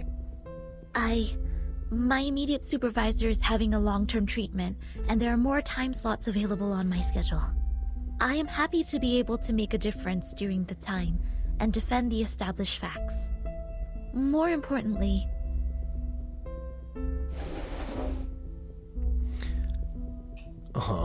Sonetto musters her courage and presents a box of files on the desk. I personally believe that there is still much room for improvement for the Foundation's office in Chicago in the United States. The special prosecutor seems slightly surprised. What is this, Miss Sonetto?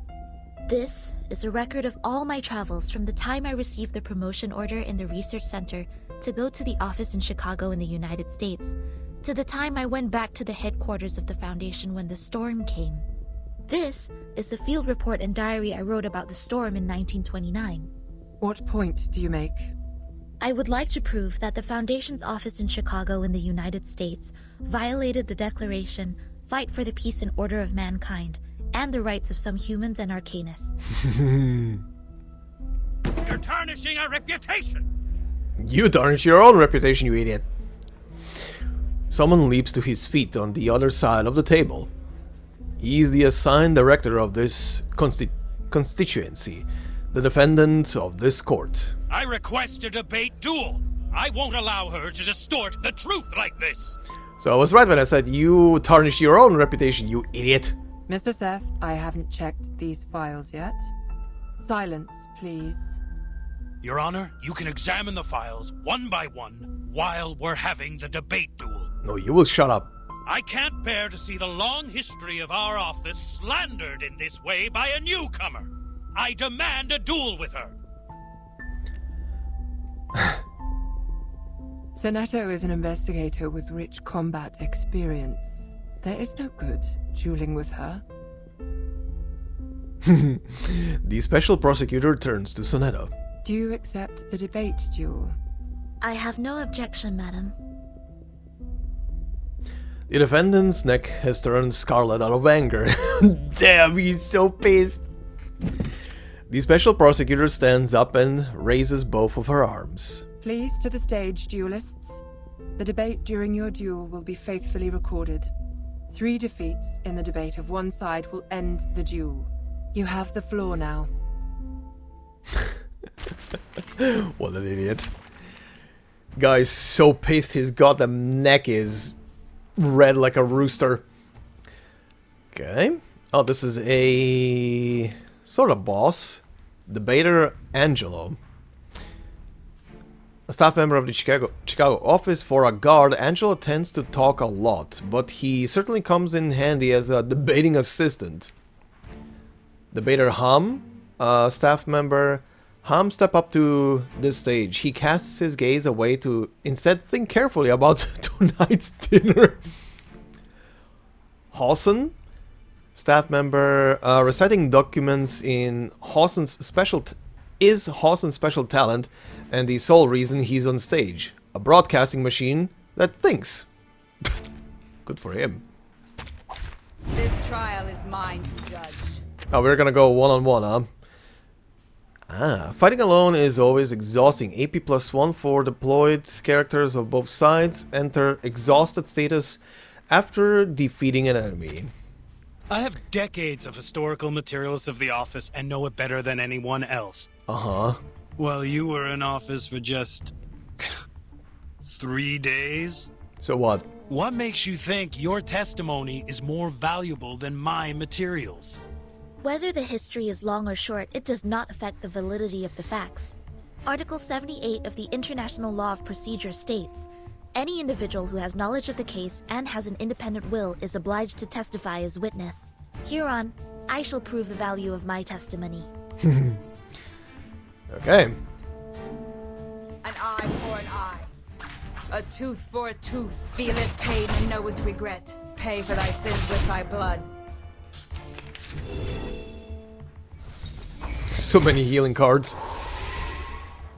An eye for an eye. I mean, hold on. Kinda don't wanna... Okay. A tooth for a tooth. Pay for thy sins That's with better. thy blood. I'm about to delete you. About to absolutely delete you, I think. Hold on. Hold on, let's prepare for later. Off thou go. Thou shalt make an atonement for thy sins in full. You're gone. Next. February 14th, 1929, after the storm. Half of the staff in the office were absent from work. I learned that this was permitted by the director.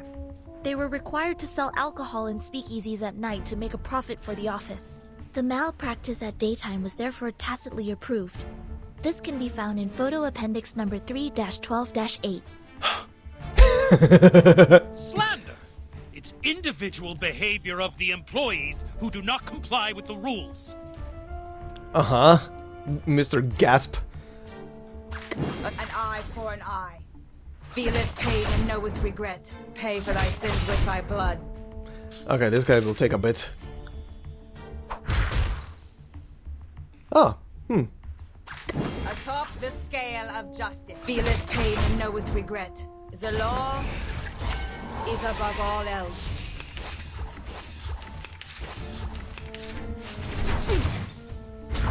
Resistance is futile. Ooh, you be doing damage. How about this and this? The scale of justice. Thou shalt make an atonement for thy sins in full. Noble or lowly, sin shall be punished. Alrighty. Keep on buffing my cards. Get that out. For an eye. Atop the scale of justice. The law is above all else. Feel it pain and know with regret. Oh my god, how are you alive?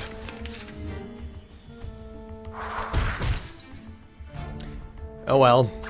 An eye for an eye. Pay for thy sins with thy blood.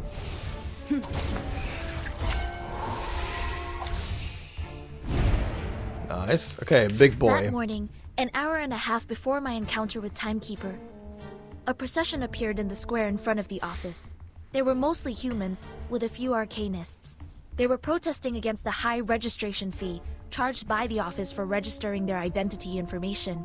In addition, there was a racial brawl in the square, but the office did not send anyone to pacify the crowd or maintain the order. Uh-huh. What are you gonna say against that? Do you have any evidence? I wrote them in my diary. Does that count as evidence? Yes. Please tell me which page it is on.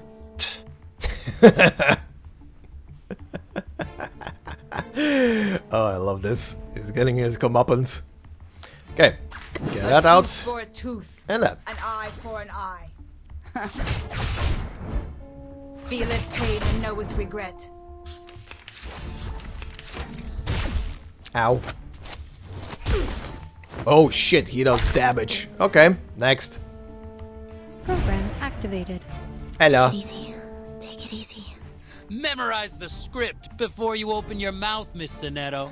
Oh, interesting. Unique text if you lose a character.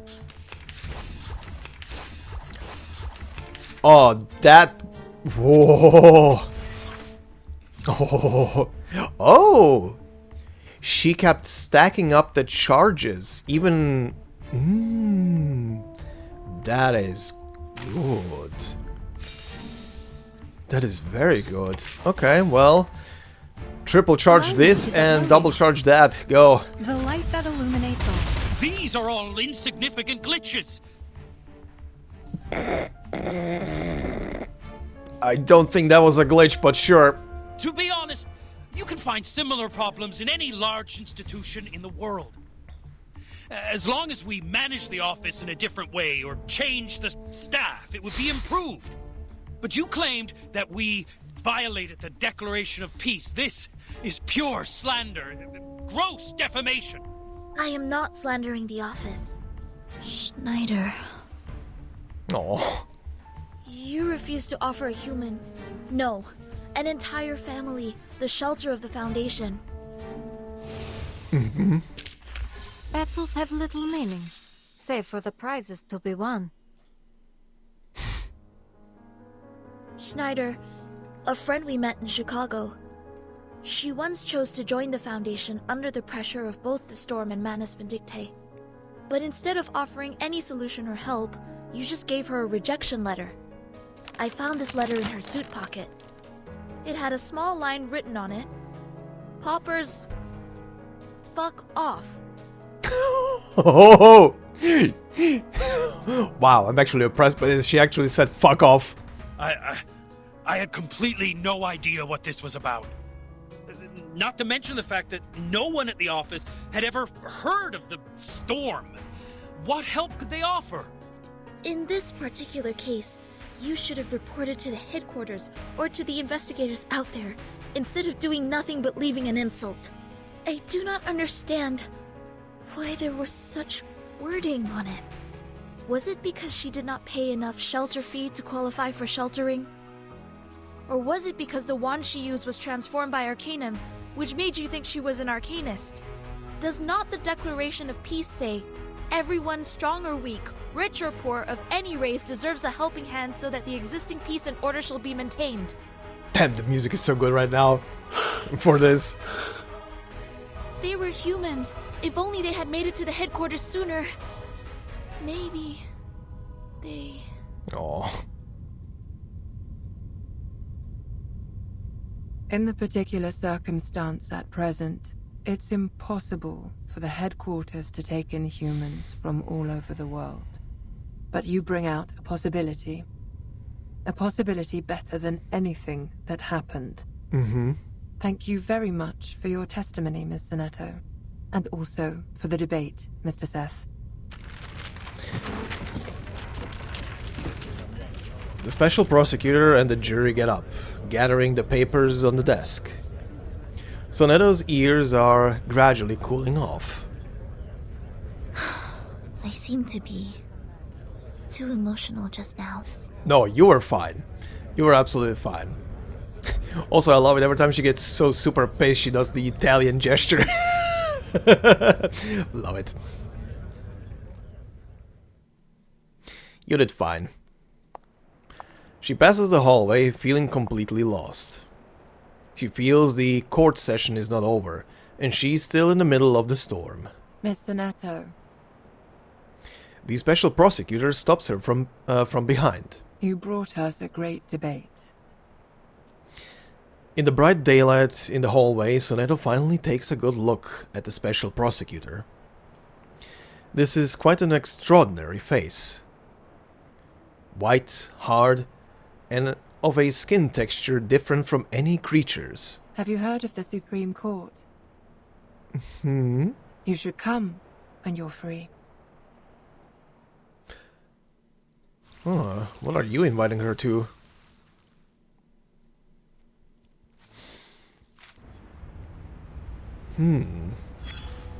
Alrighty. What do we have?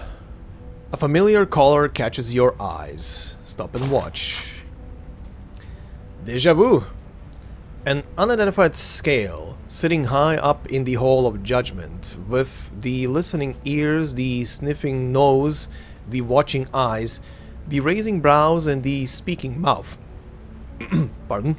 Being the well-polished, the bright, the spacious, it is the dazzling daylight itself. It is the carrier of a noble virtue, as untouchable as the feathers on a bird's throat, as unsullied as the unexplored snowy ground, as undisturbed as the ripple-less milk in the glass. I trust myself that I have encountered such whiteness before, sometime, somewhere.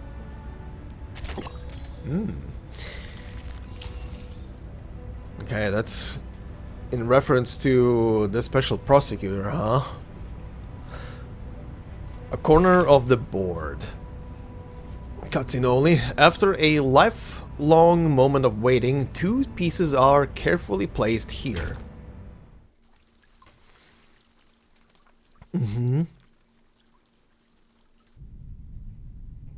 I was told you have something important to share. Yes. The filibuster is about to end.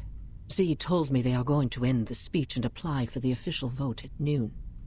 If you're going to continue with the debate, don't forget to send your men. Constantine doesn't reply. She glances at the delegates on their seats. Do you see Bernard over there? Yes. Quite a lot of his men attended today. They have remained uncommitted to Storm Reformation so far. I thought they wouldn't bother to attend. The opposition side doesn't need a dozen more votes to win, after all. But the advocates of the draft do. The chairwoman casts an eye on her, perplexed. Yet Constantine doesn't intend to explain. She looks very... There will be a new draft given to you in 2 hours. I brought together a revision group last night with some hired experts. We have adjusted some of the articles in the previous draft. I will need you to present it to everyone when the time comes. What for? Is that draft going to be adopted?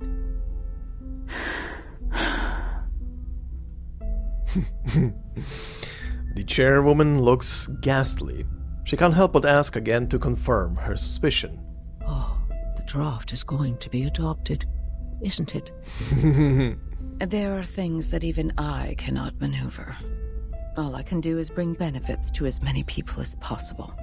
I have specifically made some amendments to the clearance to educate and discipline unregistered Arcanists in Section 3 on page 21, as well as the duties and obligations of the Timekeeper's special team in Section 1 on page 40. Every Arcanist assigned to the Timekeeper's department will be put through the Foundation's risk assessment and graded accordingly. Ordinary Arcanists only need to receive primary artificial somnambulism training. The more extraordinary ones will be sent to the School of Discipline for re-education. Delegate Mark also submitted another edition, which was quite similar to this one. Is that so? She chuckles. It is a half-relaxed and half-bitter smile. Well, very well. I'm pleased we have reached a consensus even before we meet. Here are more things we have revised. Given their resistance to the storm, the Timekeeper's special team will take up more work related to Manus Vindictae. The Foundation will utilize their abilities. She sits down on her chair. We have also fine-tuned the details. They will be given more executive power while the Foundation retains control over all things. Remember, we have to make everyone aware of these changes before the voting starts. We have to make sure this version of the proposal is the one that gets the final approval in the end. Understood. The chairwoman looks up. Lights shed on her reading glasses and give out a bluish-white color. Can't believe this is happening. Huh. The first revolution targeting Arcanists in the past decades. Don't forget my stamps for this quarter, Constantine.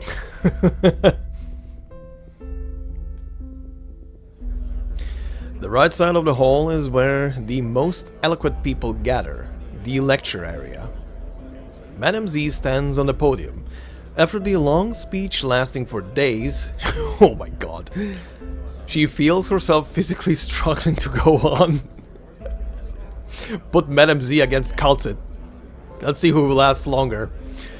But her mind is getting clearer and clearer, more and more excited. Every cell in her body is ready to wake up at the very moment the voting starts. She looks at the rostrum. Constantine is sitting next to the chairwoman calmly. This is a strange calmness. So strange that she's almost certain that she is watching Constantine place a piece on the bottom right corner of the board. I'm so tired that my eyes are failing me. No, it's not the time to relax. Just 2 more hours. Hang in there. It will end soon.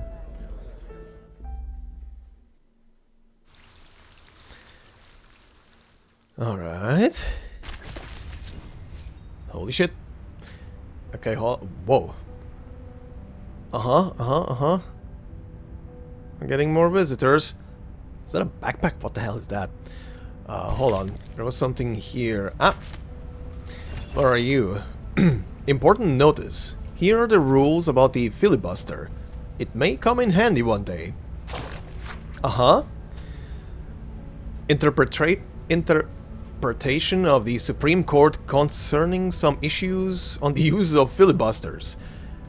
Based on the current circumstances, this interpretation is hereby given in accordance with the relevant regulations and laws in order to ensure the debates in the legislative process are carried out to serve its designated purpose, and the rights of the parties and interest groups involved are respected in the process. Article 1.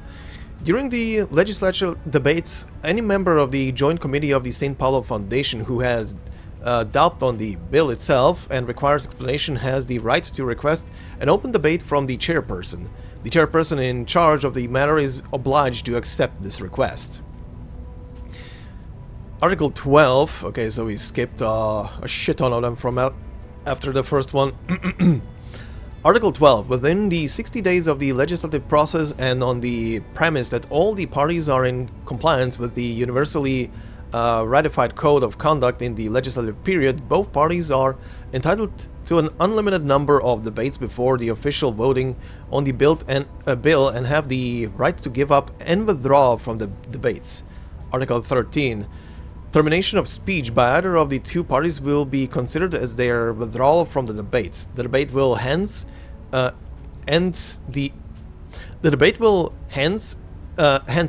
and the voting on the bill will be initiated. If the other party requests to continue with the speech, the Supreme Court will approve the proceeding of the debate.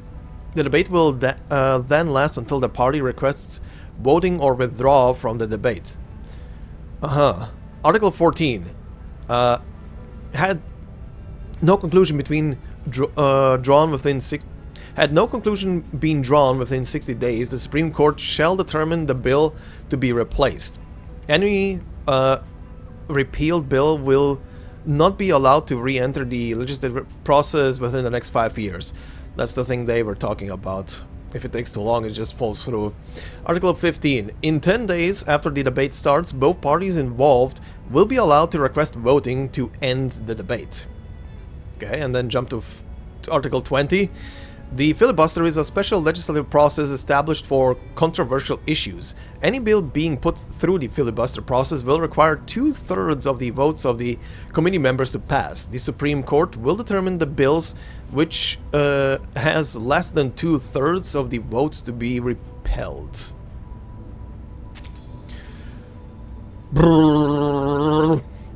Sorry, that was a lot of words, jargon. Political. Anyway. Picnic on the lawn.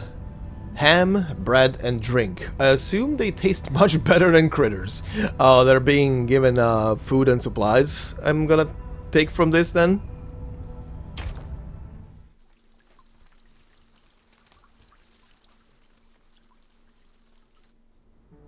Ah.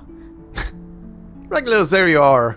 Roast leg of lamb, Wellington steak, Turkish kebab. Oh god, kebabs. Oh.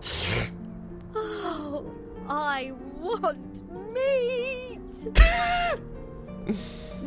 Are you hungry? Worry not, worry not. The leaves of the potatoes we planted have turned yellow. Miss Druvis said this is the harvest time. Let's dig them out and make shepherd's pie. Potato? Vegetable? No, I don't want them anymore. I've been eating healthy salads for a month. I want meat. I want rich, juicy, meaty, sinewy, savory, sizzling meat. Regulus suddenly springs to her feet. Wait. It smells so good. That's meat! There's like an aroma, wind floating behind her as she was sniffling. Unless that was Where's always that there. smell coming from? Oh no, that was added. I do Or? smell something good as well. No, this is part of the scene, okay. Sotheby stands on tiptoe, seeking the source of the incredible smell. I'll take a look. Oh god. Regulus rubs her stomach, grabs her bag, and dashes out. Oh god, Regulus. Regulus! The critter's lair is over there! Oh god. Critters?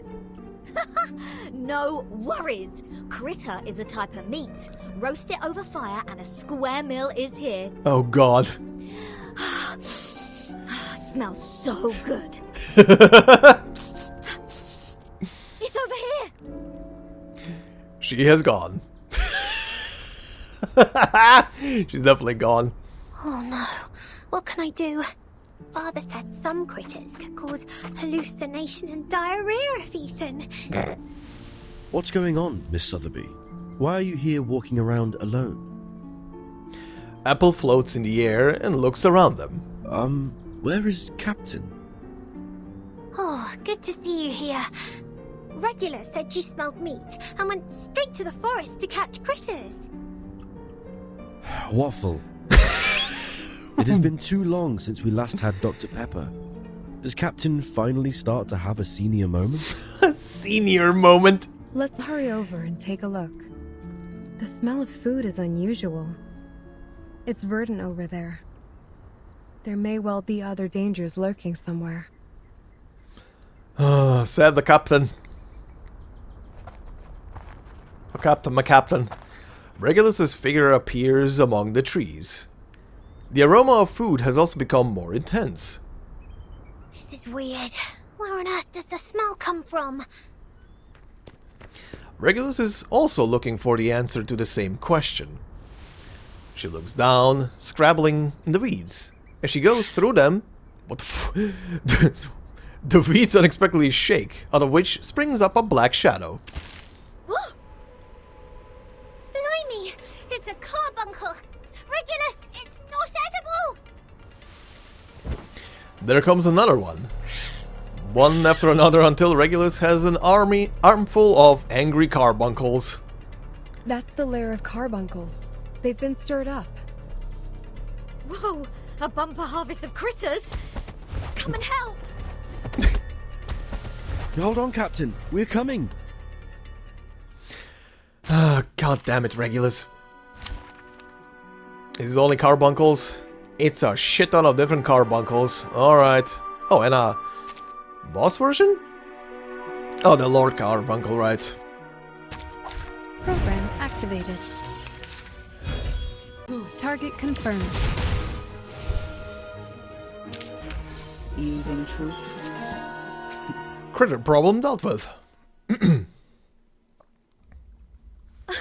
Oh, are they really all inedible? I did smell the sizzling meat. Oh, it's somewhere around here. Right around... Oh, hi. Oh, hi. Who are you? An athletic figure shows up from behind the bushes. Lilia? What are you doing here? Food delivery? Lilia throws her back at their feet. A roasted leg of lamb wrapped in tin foil falls out of her bag. I got you something good. Oh, roasted pork knuckle, farmer's sausage, black forest ham, some unknown drinks, leba bread, leba is that how you say it? I'm not sure. And leba bread. Whoa! Regulus pulls out the lamb and quickly as a flash and devours the meat. lamb. It tastes so good. So good. I barely know what grease is supposed to taste like.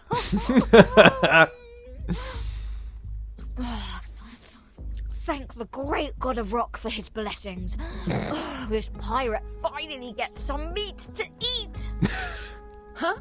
It is me you should thank. The goddess of victory. Nike. Who soon brings you freedom. Bring us freedom soon. May I ask, how should I interpret your words?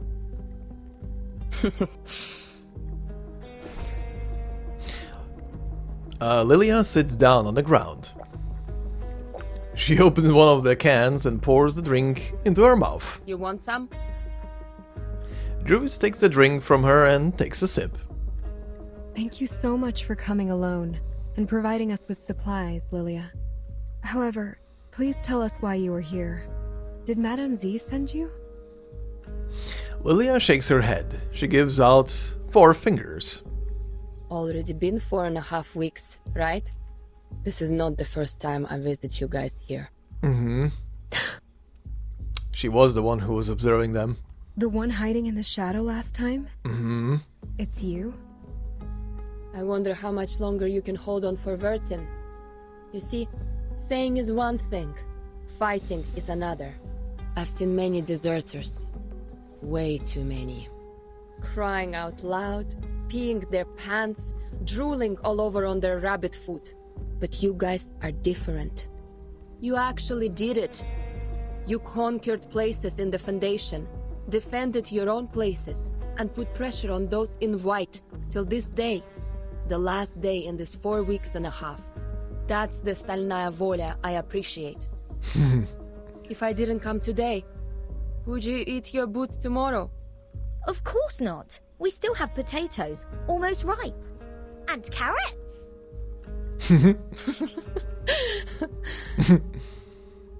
Thank you for your kindness, Miss Lilia. May I take it that you are coming to bring us the good news? Is there a final result for Madame Z's draft? So far as I know, Madame Z hasn't given up yet. Just like you. When she gets serious, she looks like a fierce doe. Fierce doe, that is a description. But I already lost my patience. Tons of processes need to be done before it can be performed. Even if the draft is passed at the final vote. As long as Vertin is still on that bed in the ward, you're just an isolated island. Everyone can step on you. Lilia stands up and pats off the dust on her carelessly. Take care of them for me when necessary. That's what Vertin said when she gave me the vodka. Aww. It's time to deliver on my promise. Oh. Are you going to do something dangerous? A thing that is worth the risk. I've been waiting for this moment for so long. Someone needs to wake up from the dream.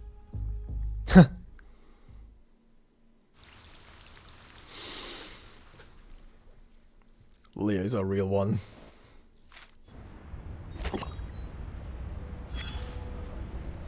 Oh, hi, you're back. Oh, also, you're blinking. Nice, nice, give me more currency. The story has come to a new stage. Outside the spotlight. Okay. It is fascinating. It has plots of unwavering loyalty, survival from the jaws of death, and even a little bit of unconventional excitement. Raise your head, and you will see this splendid spotlight grilling the top of our heads like a stove heating a frying pan. Duh. We mumble and mumble and mumble. Something like Arcanists, new changes, perseverance, and the storm. Right, that's it, the storm. The storm is no longer something new here. Everyone in the story talks about the storm. People don't find it attractive anymore. Once you turn the camera out of the spotlight, you'll see many other people on the stage. Many, many other people. Fucking people, yep. Who are they? Where do they come from? Who are they? The other actors. Actors who are different from you. Uh-huh. Their name won't be listed in the cast at the end of the movie. Not even a poor St. Pavlov's squad leader A. Oh, God. They're a bunch of people. A bunch of people just like you, though there are still differences between you and them. Open their bellies and you can find everything that should be there. The liver, the stomach, the spleen, the lungs, and the heart. Uh-huh, yeah. Their faces are clear to be seen. Look at them carefully. Carefully. Oh, you might have met one or two of them. They come from the same institution as yours, the St. Pavlov Foundation. Eve from the France branch, La from the Egypt branch, and the Matryoshka from the Russia branch. Just La? That is a... that's probably the most interesting just name that I've ever heard. Literally 2 syllables. Two letters, rather. La. Oh, right. Like Ra. Your first friend made in a branch. That young man with a red nose. Ken from the Scotland branch.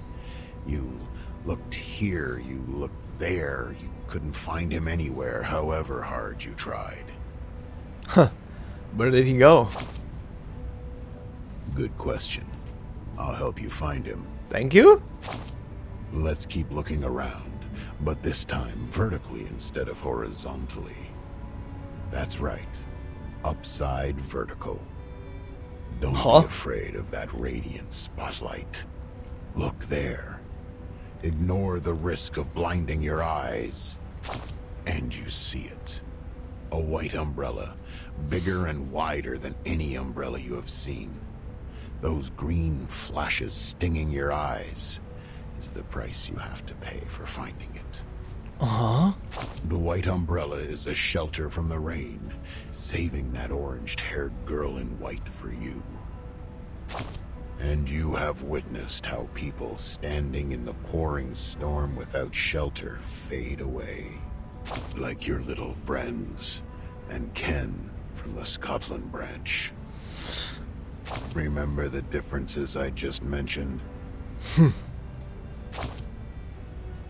A great time to keep silent.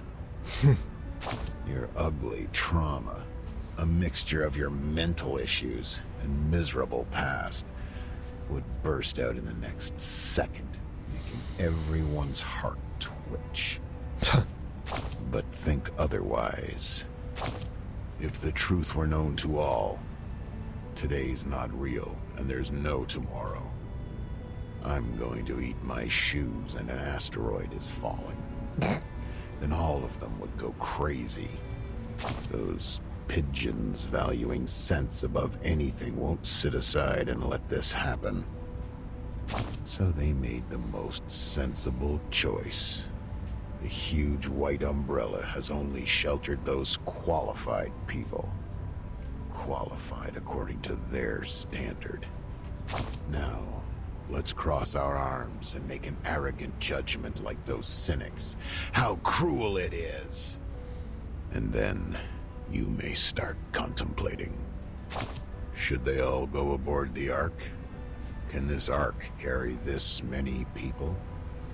Try to raise the question as peacefully and slowly as you can, and their enthusiasm will be dampened and let out a sound like what you hear when you pour water into a heated pan.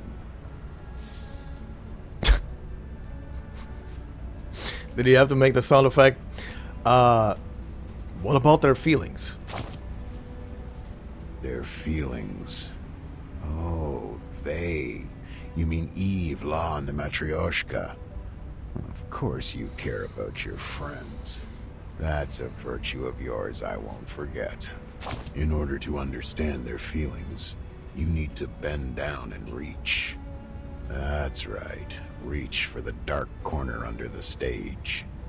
Until your fingertip is wrapped by soft, warm, and considerate black velvet, as comfortable as a mother's singing to her baby in a crib. That's what the people without a shelter above them are feeling now. More silence. You are really good at finding the right timing for your silence. Just like my friend and I are experts in farting soundlessly in the elevator cart. My hypocrite and dumb friend. Think about it in a different way. Who knows how much garbage there is under the stage? There may be liquid seeping out of rotten pastry and dairy products, intrusions of American cockroach with sleek abdomen crawling everywhere. Ugh. Who can say it's not a blessing to know nothing about the truth? Especially when you can't leave this shitty place. This guy. Uh-huh. Thanks for that. Oh, good weather, nice. Oh? Oh! Oh, the glass is shattered. Oh, she's oh! Did she come to rescue her? Like literally broke through the glass to pull her out of there? The sunlight shed on her face. We've never been so close to the clouds.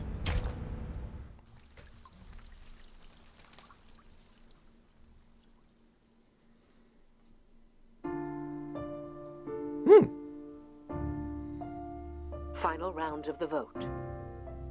Voters, please hurry up. 1 minute to go.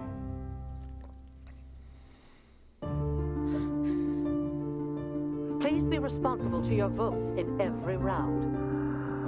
Vote as soon as possible. The draft advocates have more votes now, but they still need more than that to meet the supermajoritarian requirement. What? Please vote now. 30 seconds to go. Final countdown.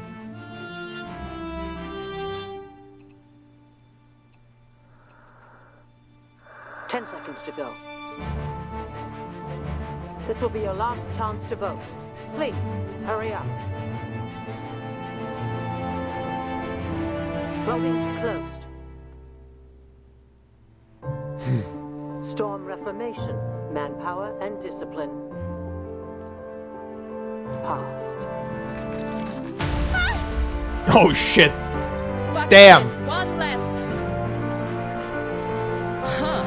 The glass is not as hard as I thought. Hey, time to wake up, Vertin.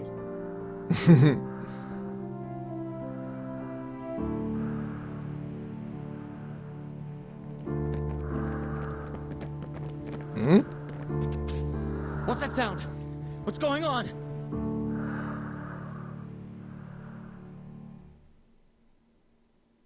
Oh. Staff staying outside of ward rush into the room. That was a quick reaction. 1, 2, 3. Well, relax. I'll keep the acceptable damage under 8. 1, 2, 3. What is this? Mesmer Jr. crouches next to the stool, rubbing her hands aimlessly. The staff are putting on well-designed helmets as they come in. Everyone, get your gear. Formation 1. Capture the intruder. Nah, buddy. Nah. Bring it on. Let me have my dear long-lost real fight. You're about to get pummeled, you idiots. Let's see. Defeat Lord of Dream Matrix. Clear the stage within 15 rounds. Okay. Unique enemy, huh? Ooh, it is. All unique enemies. Well, I think. Yeah. Guard Leader Scott. The Foundation Guard Leader is equipped with an artificial somnambulism weapon. Scott's Employee Handbook version 7 is hidden in a pocket located in his inner thigh. Though it makes moving somewhat inconvenient, it gives him peace of mind. Okay, let's go in order. This is the boss, huh? Lord of Dream Energy. The illusion created by the artificial somnambulism machine. The illusion strikes the reality, thus the spring breaks. Before the hand stops, everything here will be eroded. Lord of Dream Left Arm. The illusion created by the artificial... Okay, yeah. The hand can lift things up and also throw things down. Right arm, the hand can destroy one's will and also scoop a handful of sand. Lord of Dream Matrix. The illusion created by the... Yeah, okay. The creation imitates its creator. It won't wake up. Neither will the will of this place. When a round starts, if there are 8 stacks of malice, spends them to perform the ultimate. If there are 8 stacks of regret... malice and regret, Jesus. If there are 8 stacks of regrets, spends them to cast the ultimate. Oblivion Epilogue. When a round ends, no other allies are present, cast the ultimate. Fount of Malice or Split Thought. Statuses at half damage, okay? Price Immortality. When a caster takes lethal damage and other allies are present, completely destroys the other parts and HP plus max HP times 100%. Only triggers once. Right. Peace be with us. Holy shit, you look wild. Special. They're well trained and more than vigilant. Enemies gain control immunity when enter the stage. Okay, let's see. Oh, all of you are present, right? This is a big battle. Right. In that case, well, I want your buff to go out, so let's take you up. And that one was more. Certainly a choice. Charging. An eye for an eye. Okay. Huh. Very well. Have I startled you? Target confirmed. Pay for thy sins with thy blood. There we go. Thunder, attack. I hope you like a splash of red. You up. That was certainly a choice.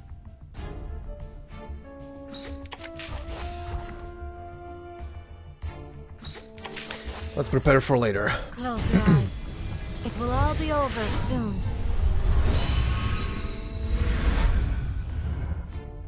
Trust me, it won't hurt.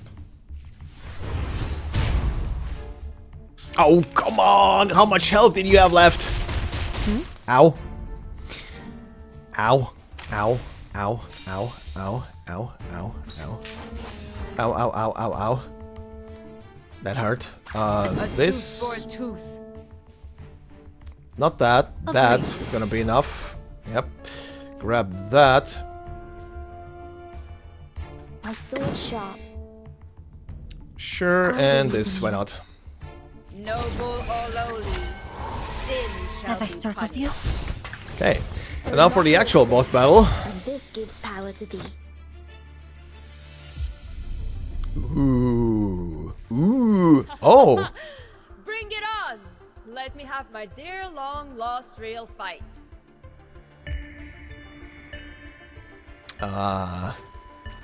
Oh, this is cool. Oh, shit. So basically... Yeah, basically she's fighting on the other end. In the dream.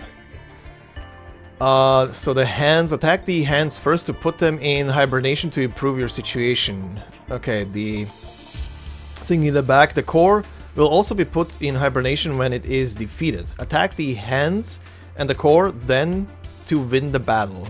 Okay. Buff this thing up. I like the song. Very fitting for this. Inside of a program battle. Alright. Let's fucking do this. Depict the world I have never seen before. Loading. Charging. Loading. Nice. Each moment, now night.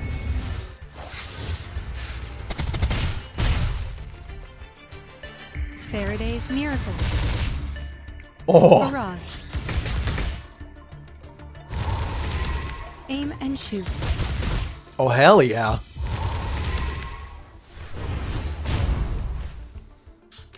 Alright, and now for the thing in the back.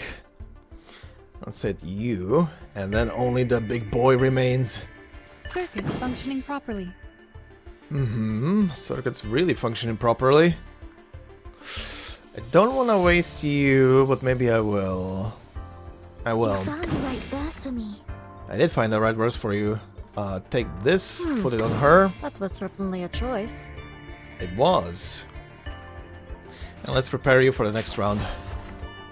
I, Robot, Child of Science.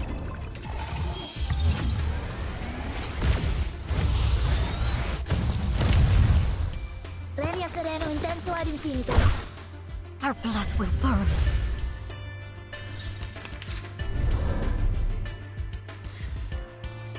The blood moon is not risen anymore. Okay, let's see. Wow, not a single one. You know what?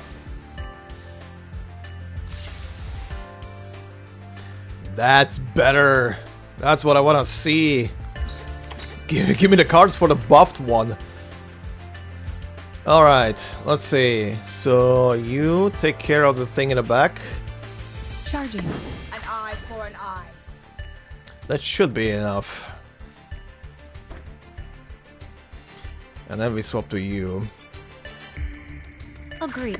That Loading. and that. Eliminate target. Oh yeah. Absolutely Be dead. with pain and know with regret. A little surprise. Barrage. Oh shit, yeah. Let's just take this one. I hope you like a splash Play of red. that. Play My sword sharp. this one and that one. Close your eyes. It will all be over soon. So long lives this, and this gives power to thee. Thou shalt make an atonement for thy sins in full. Oh. Okay. There we go. Only you left, big boy. Oh shit. Ow. Ooh. Rotten luck. We're fine. Don't worry about that. Okay.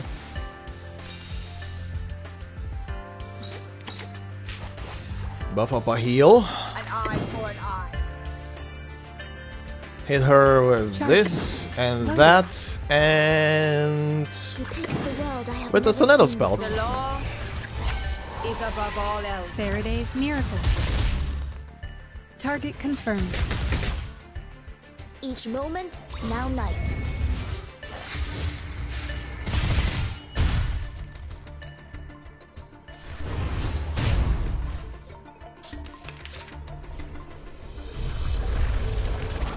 Resistance is futile. Resistance is futile. It is futile.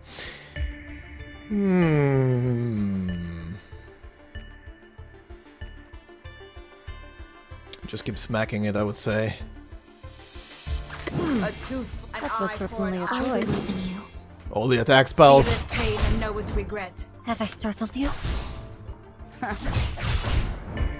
Legna sereno intenso ad infinito.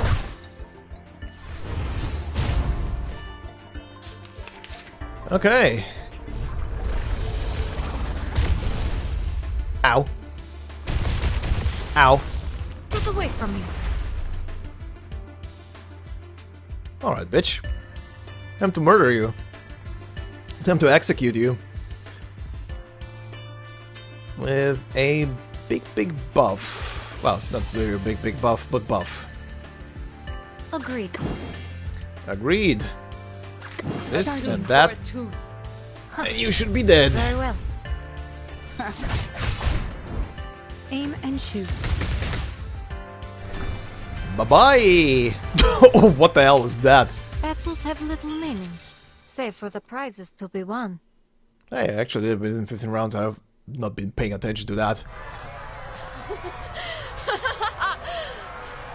She's having fun. Emergency! Room 1525, calling for backup. Lilia whisks away his walkie-talkie. Hey, no backup! I need to strictly follow the damage control standard. Aww. Morning, sleepyhead. Well... Lilia? Finally awake? Nice. Time for us to leave. Come here and sit on the broom. Yes, behind me. Grab tight. Don't say I didn't warn you if you fall down and die. He's so sleepy. Neither the mind nor the body is responding to her calling. No reaction can be given to what is happening. She only knows to grab the handrail tightly. The metal handrail feels cold and hard. This is the result of everyone's effort. Right, Red 38, let's go! A strong shake. Mesmer Jr., Mesmer Jr., what are you doing? They're running away! Go, get them! They are mad people. Save your whining for Constantine. The broom rises in the air. It doesn't waste a second to pause, flying towards the dazzling glaring white light, so strange but also so familiar. Warm wind blows in through the window. It's a cloudless sunny day outside. All good weather. My friends. Yeah? Thought it was hanging for a second. Hey, he's finally back. Finally awake, sleepyhead. Oh, let's see. A clipping of old newspaper. An article about the abstention fallout. A clipping of old newspaper. What does abstained vote mean and the necessity of abstention fallout box? Abstain vote is one of many forms of protest votes. It usually turns up next to any empty seat inside a dustbin, between the washing machine and the wall, in the middle of a book, or in one of the inner pockets of an old jacket. It is the invalid vote cast because the voter has abstained from voting, and thus would not be counted into the election result. Different from the reasons which caused failure to vote, voters cast abstained votes because they neither approve nor disapprove of the available options of the voting. They may have swung between different answers, or even were once slightly more in favor of the motion candidate over the rest of them, or hold a pessimistic opinion to all the options provided. Whatever the reason might be, in the end they decided to not support any motions candidates in the election. Many have also argued that abstention from voting is, in fact, an action guided by a clear awareness of their given rights. As the subject of rights, voters are entitled to the freedom not to vote. It is also argued by the same group of scholars that when the voters are requested to choose between unfavorable options, it takes courage and determination to stay true to their own ideas and become the dissidents in this case. Such action is worthy of praise. They are individual thinkers who know what they need and are strong enough not to compromise. The abstention ballot box is especially set up to count the votes of this group of people. It stands for a new possibility, a new way to the yet unknown solution to the problem, a relatively bumpy path compared to the easy way. Those who know its value and seek for the difficult path will eventually find their way in, and along which why is this not making sense to me? And along which they shall find places they truly belong to. The New York Daily, January 19th, 1961. Written by John Gray Mirror Brown. Kind of want to just see, is that an actual person? Okay, didn't find anything on a quick search, so I'm not too sure about this one. But anyway. Returning birds. Hey, they're all meeting finally. Welcome back to your warm nests. Welcome back to a good ending. Aw. Finally.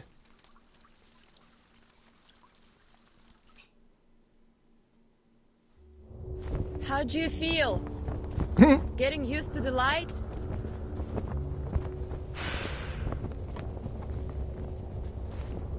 The wind feels so good. This is just an appetizer. I'll be gentle since you're just discharged. Please? Wow. Are they alright? Good as new. They stayed up all night just to save you. I guess you're the only one who has slept tight. Madam Z, Druvis, Sonetto. From the bill and the protesting to countless debates, planning, and... Everyone is holding their umbrellas for you, Vertin. The storm. It will pass. One day. Thank you. Thank you all. Yes. Everything is going to be alright. Enough flying. Time to head back. What are we doing next? No idea. Meet your friends first? Fight with your comrade in arms. Fear no danger ahead. Grab tight. I'm going to speed up. The wind flows through them like waves. Charge! The Great Red 38. Cool.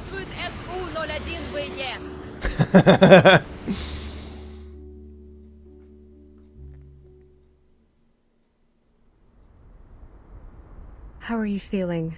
Better now? It's killing me. What happened? Here's water. Captain, sip, please. Don't put too much pressure on your esophagus. Did she eat too much meat? Did she choke? This apple told you not to swallow leber in haste. Yep, there we go. Oh, Jesus Christ. Did I need that sound in my ears?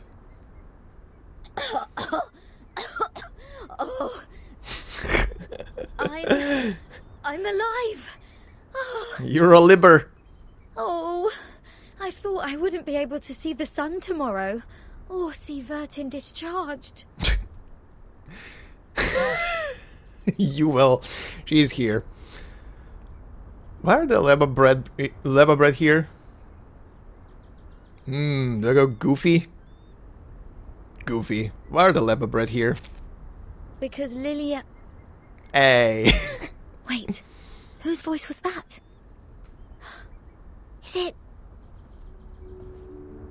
Mixed feelings turn into tears running out of her eyes. It is out of shock. Is it out of shock or ecstasy? So many struggling days and nights. This is the finish line of desperation. Ahead of them, hopes await. Oh, Vertin, you silly git. You silly git. Now you come back. Yes. Perfect on time. Aww. Vertin. That is cute. She's so happy. Vertin! Oh.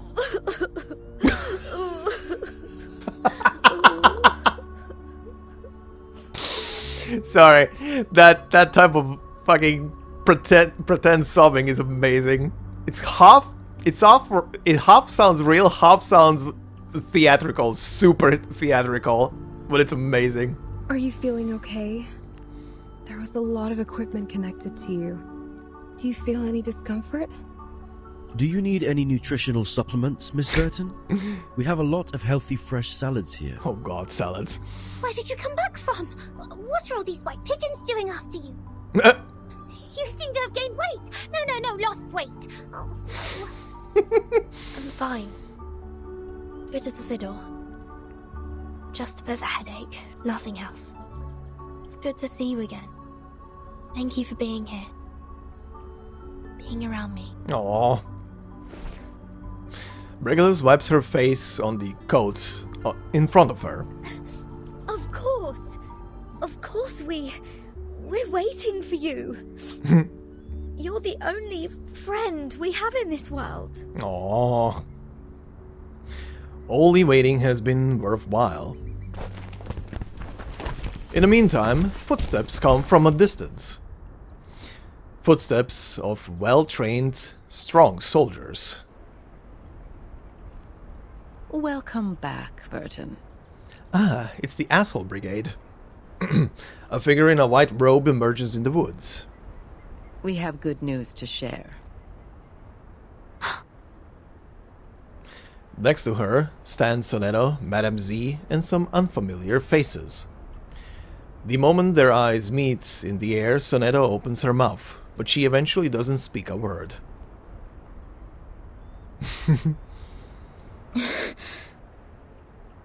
This is good. This is great. Aww. May I ask what good news? The passage of the bill, Storm Reformation, Manpower and Discipline. Once it's approved by the Pact Security Council, it will become law. Your friends and you will enjoy more autonomy and a life with even fewer restrictions. You will also have a more respectable status in the Foundation. Ms. Z will fill you in with more details. Thank you for telling me this.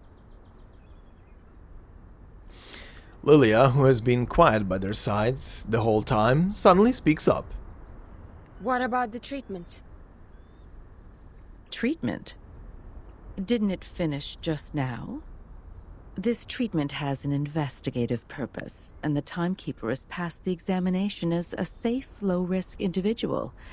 As Ms. Z has said, Ms. Vertin is strong enough to be the Timekeeper. However, you will receive punishments for the damage to public property. I suggest you heed it as a warning.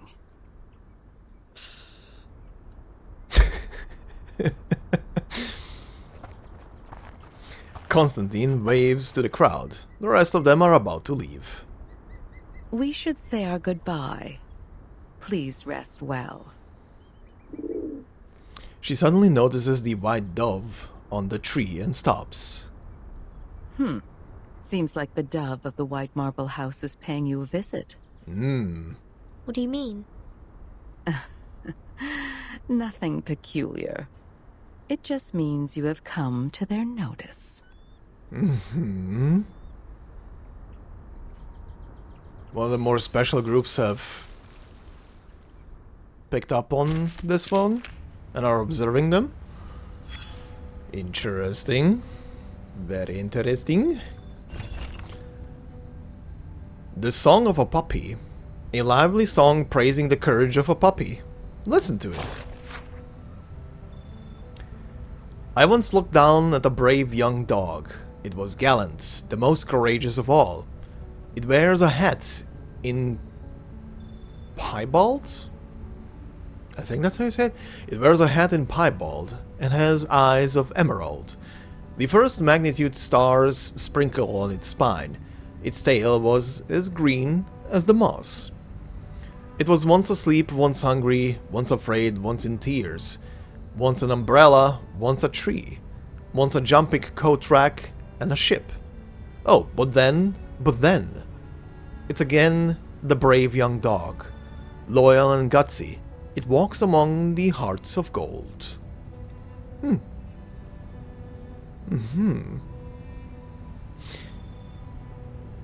Yeah. Okay. Old days once more. Whoa, this looks ominous. Perhaps whipping cream only belongs to the past. Nowadays, they are soft and light. Sound familiar? Huh? So are we... I'm just noticing the recording time. This is the end.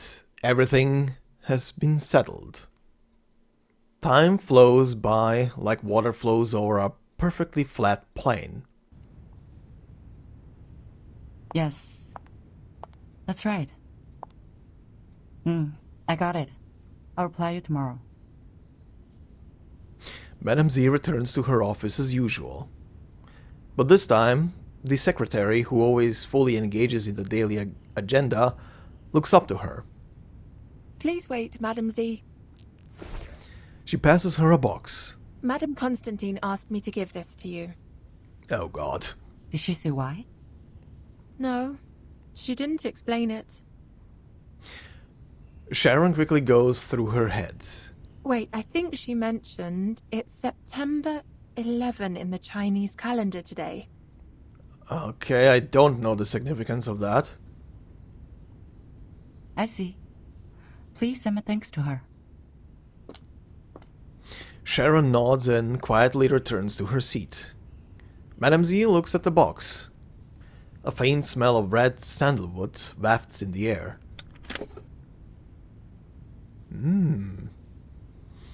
A set of brand new Go. I'm glad to...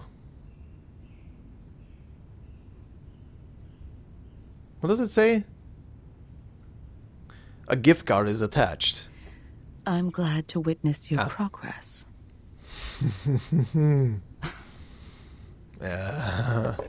Madame Z closes the box calmly and puts it into her pocket.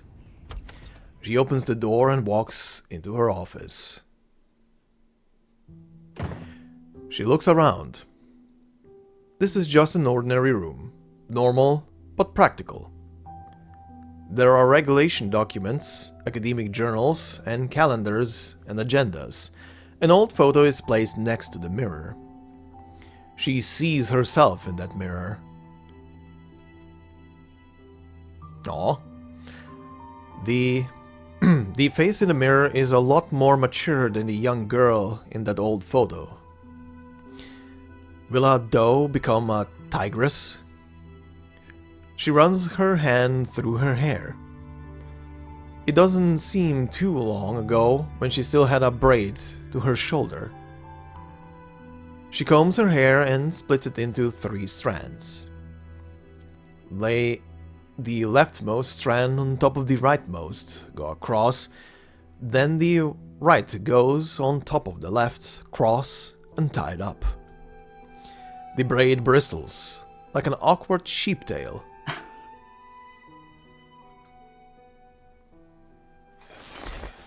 She opens the refrigerator and takes out a plain cake under the cold light.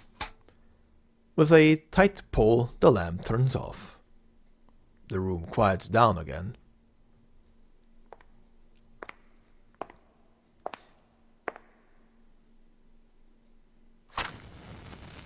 I'm very nervous. What is happening? Is it her birthday? 祝你生日快乐，祝你生日快乐，祝你幸福，祝你健康，祝你前途光明。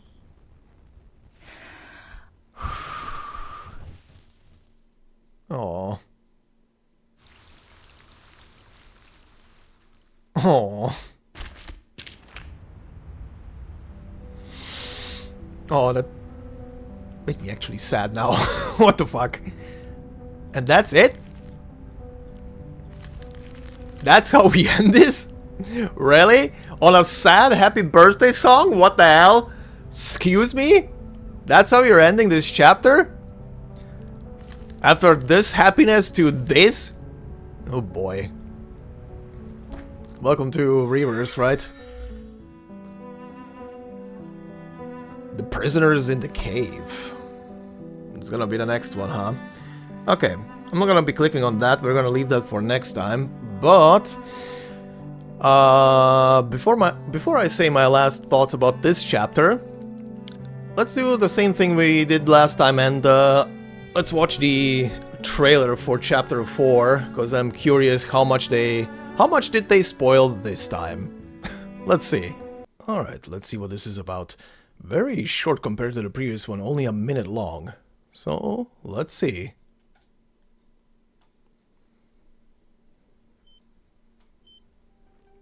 Vertin, what do you want? Please allow me to extend a welcome on behalf of the Foundation. Now, I am the last to be invited. Oh, is Druvis's moment gonna be in here? It's not the time to relax. We can still win within 10 moves. How are you gonna do that? I will do what I can, in my power. Open your eyes and take a look. But let's not forget, we are the unshakable fortress you should rely on. It's time to deliver on my promise. Huh. Okay, this is a way better trailer. This was not spoilery at all. Quite honestly, what the hell? Compared to the previous one that literally laid out the, you know, whole chapter, this was not spoilery at all. I'm actually taken aback considering that the last one literally step by step showed the entire story. This was actually a proper teaser for the story. All right, that was better. I like trailers like that don't literally show me every step of the story. But yeah, chapter done. Damn. Okay, so these are the 4 initial chapters for the story. I'm definitely looking forward to how this is gonna continue now. Now we actually have sort of freedom of movement. Vertin and her group. Prisoner in the cave. Who led us to the exile in this cave? Okay, I'm not familiar with what movie or book this is referencing or play. But by the image and everything, is this maybe a reference to the old thought experiment of if someone who lives on a cave only observes the outside through the shadows cast on the wall in front of them and never looks out themselves? Like, is that thought experiment maybe? Okay, but yeah, anyway. This was a good one. This was a good ending, but damn, like I said, why did we have to end on that sad happy birthday? I am mentally scarred by happy birthday songs. Thank you, Gundam. Thank you, Witch from Mercury. That pilot episode will never leave my heart and mental space. Oof, jeez. Anyway. This was good, this was entertaining, and very interesting setup. And like I said, it will be very interesting to see where the story will lead through in the next chapter and everything. But, like I said, before we head into chapter 5, next time we're gonna take a look at some anecdotes, at least one. Because I was curious just how long they are, so without actually watching the anecdote, I found someone who uploaded, like, I think it was the one for Semmelweis, to YouTube, and that whole cutscene, all little nodes in there were like an hour long. So, and that's just putting it on normal speed and everything. So, we'll see. Also, they are not voiced. So for those of you who are sticking with me through the Let's Play of just Reavers, that one will be me. That one will be entirely on me. Voiceover and everything, so we'll see. Considering I'm right now also doing a voiceover and character voice acting for the Bubble story. I'll see how I feel about doing maybe 2 anecdotes. If they are literally an hour long each, like all the nodes in there, I might just do 1, and then we're gonna move into where is that even? I think that was in here somewhere. Reflections? Yeah.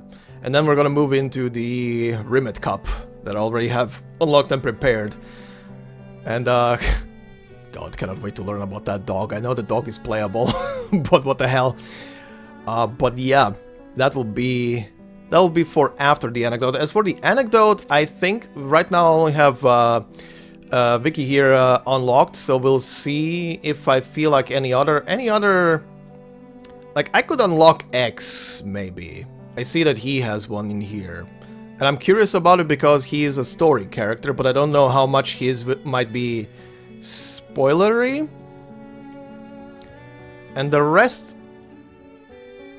Hers maybe looks interesting to do just for the funsies, but I feel like I need another story for that one. The rest of them, I have no idea who they are and what their significance is. Zima is probably the only one who I've seen so far, at least in gameplay. But who is this? Who is this supposed to be? Oh, Xeno, it says on the top left.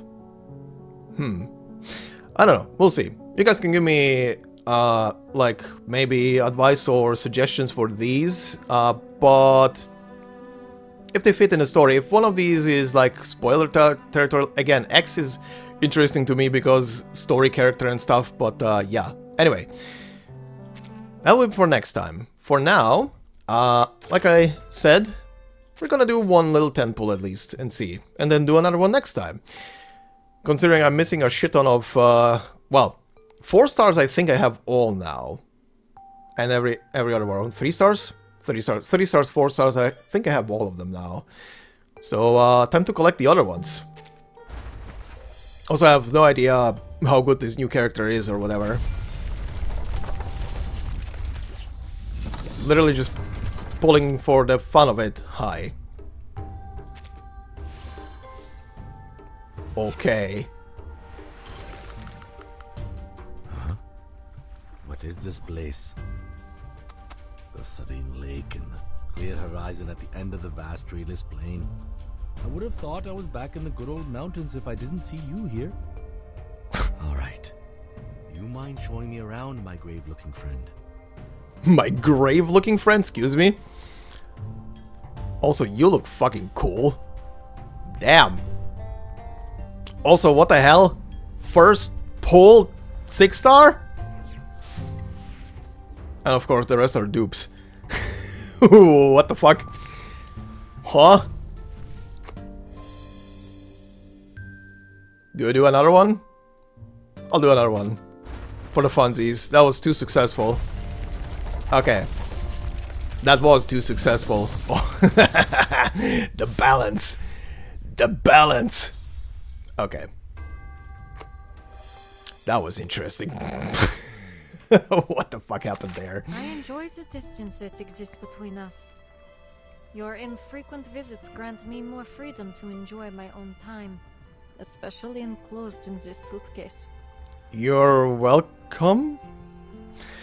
But yeah, anyway guys, next time we're gonna check out some anecdotes, see how I feel about how many to put in, and yeah, like I said, if you guys are on board with the Reaver series here only on the channel, you'll get some premium quality voice acting next time. Every single character will be done by me, enjoy that. But for you guys who are familiar with the Arcanist stuff, you know what you're into.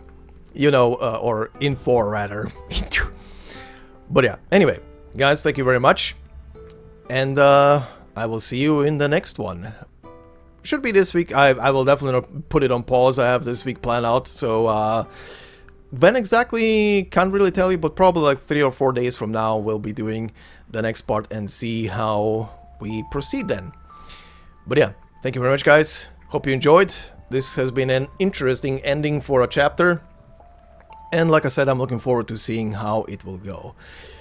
But yeah, thank you very much. Please consider leaving a like, it would help me out a lot. Subscribe for more, and if you want to support me even more, there are memberships. And as always, no video will be behind a membership. It is literally there just for a more constant support. And thank you very much. And I will see you in the next one.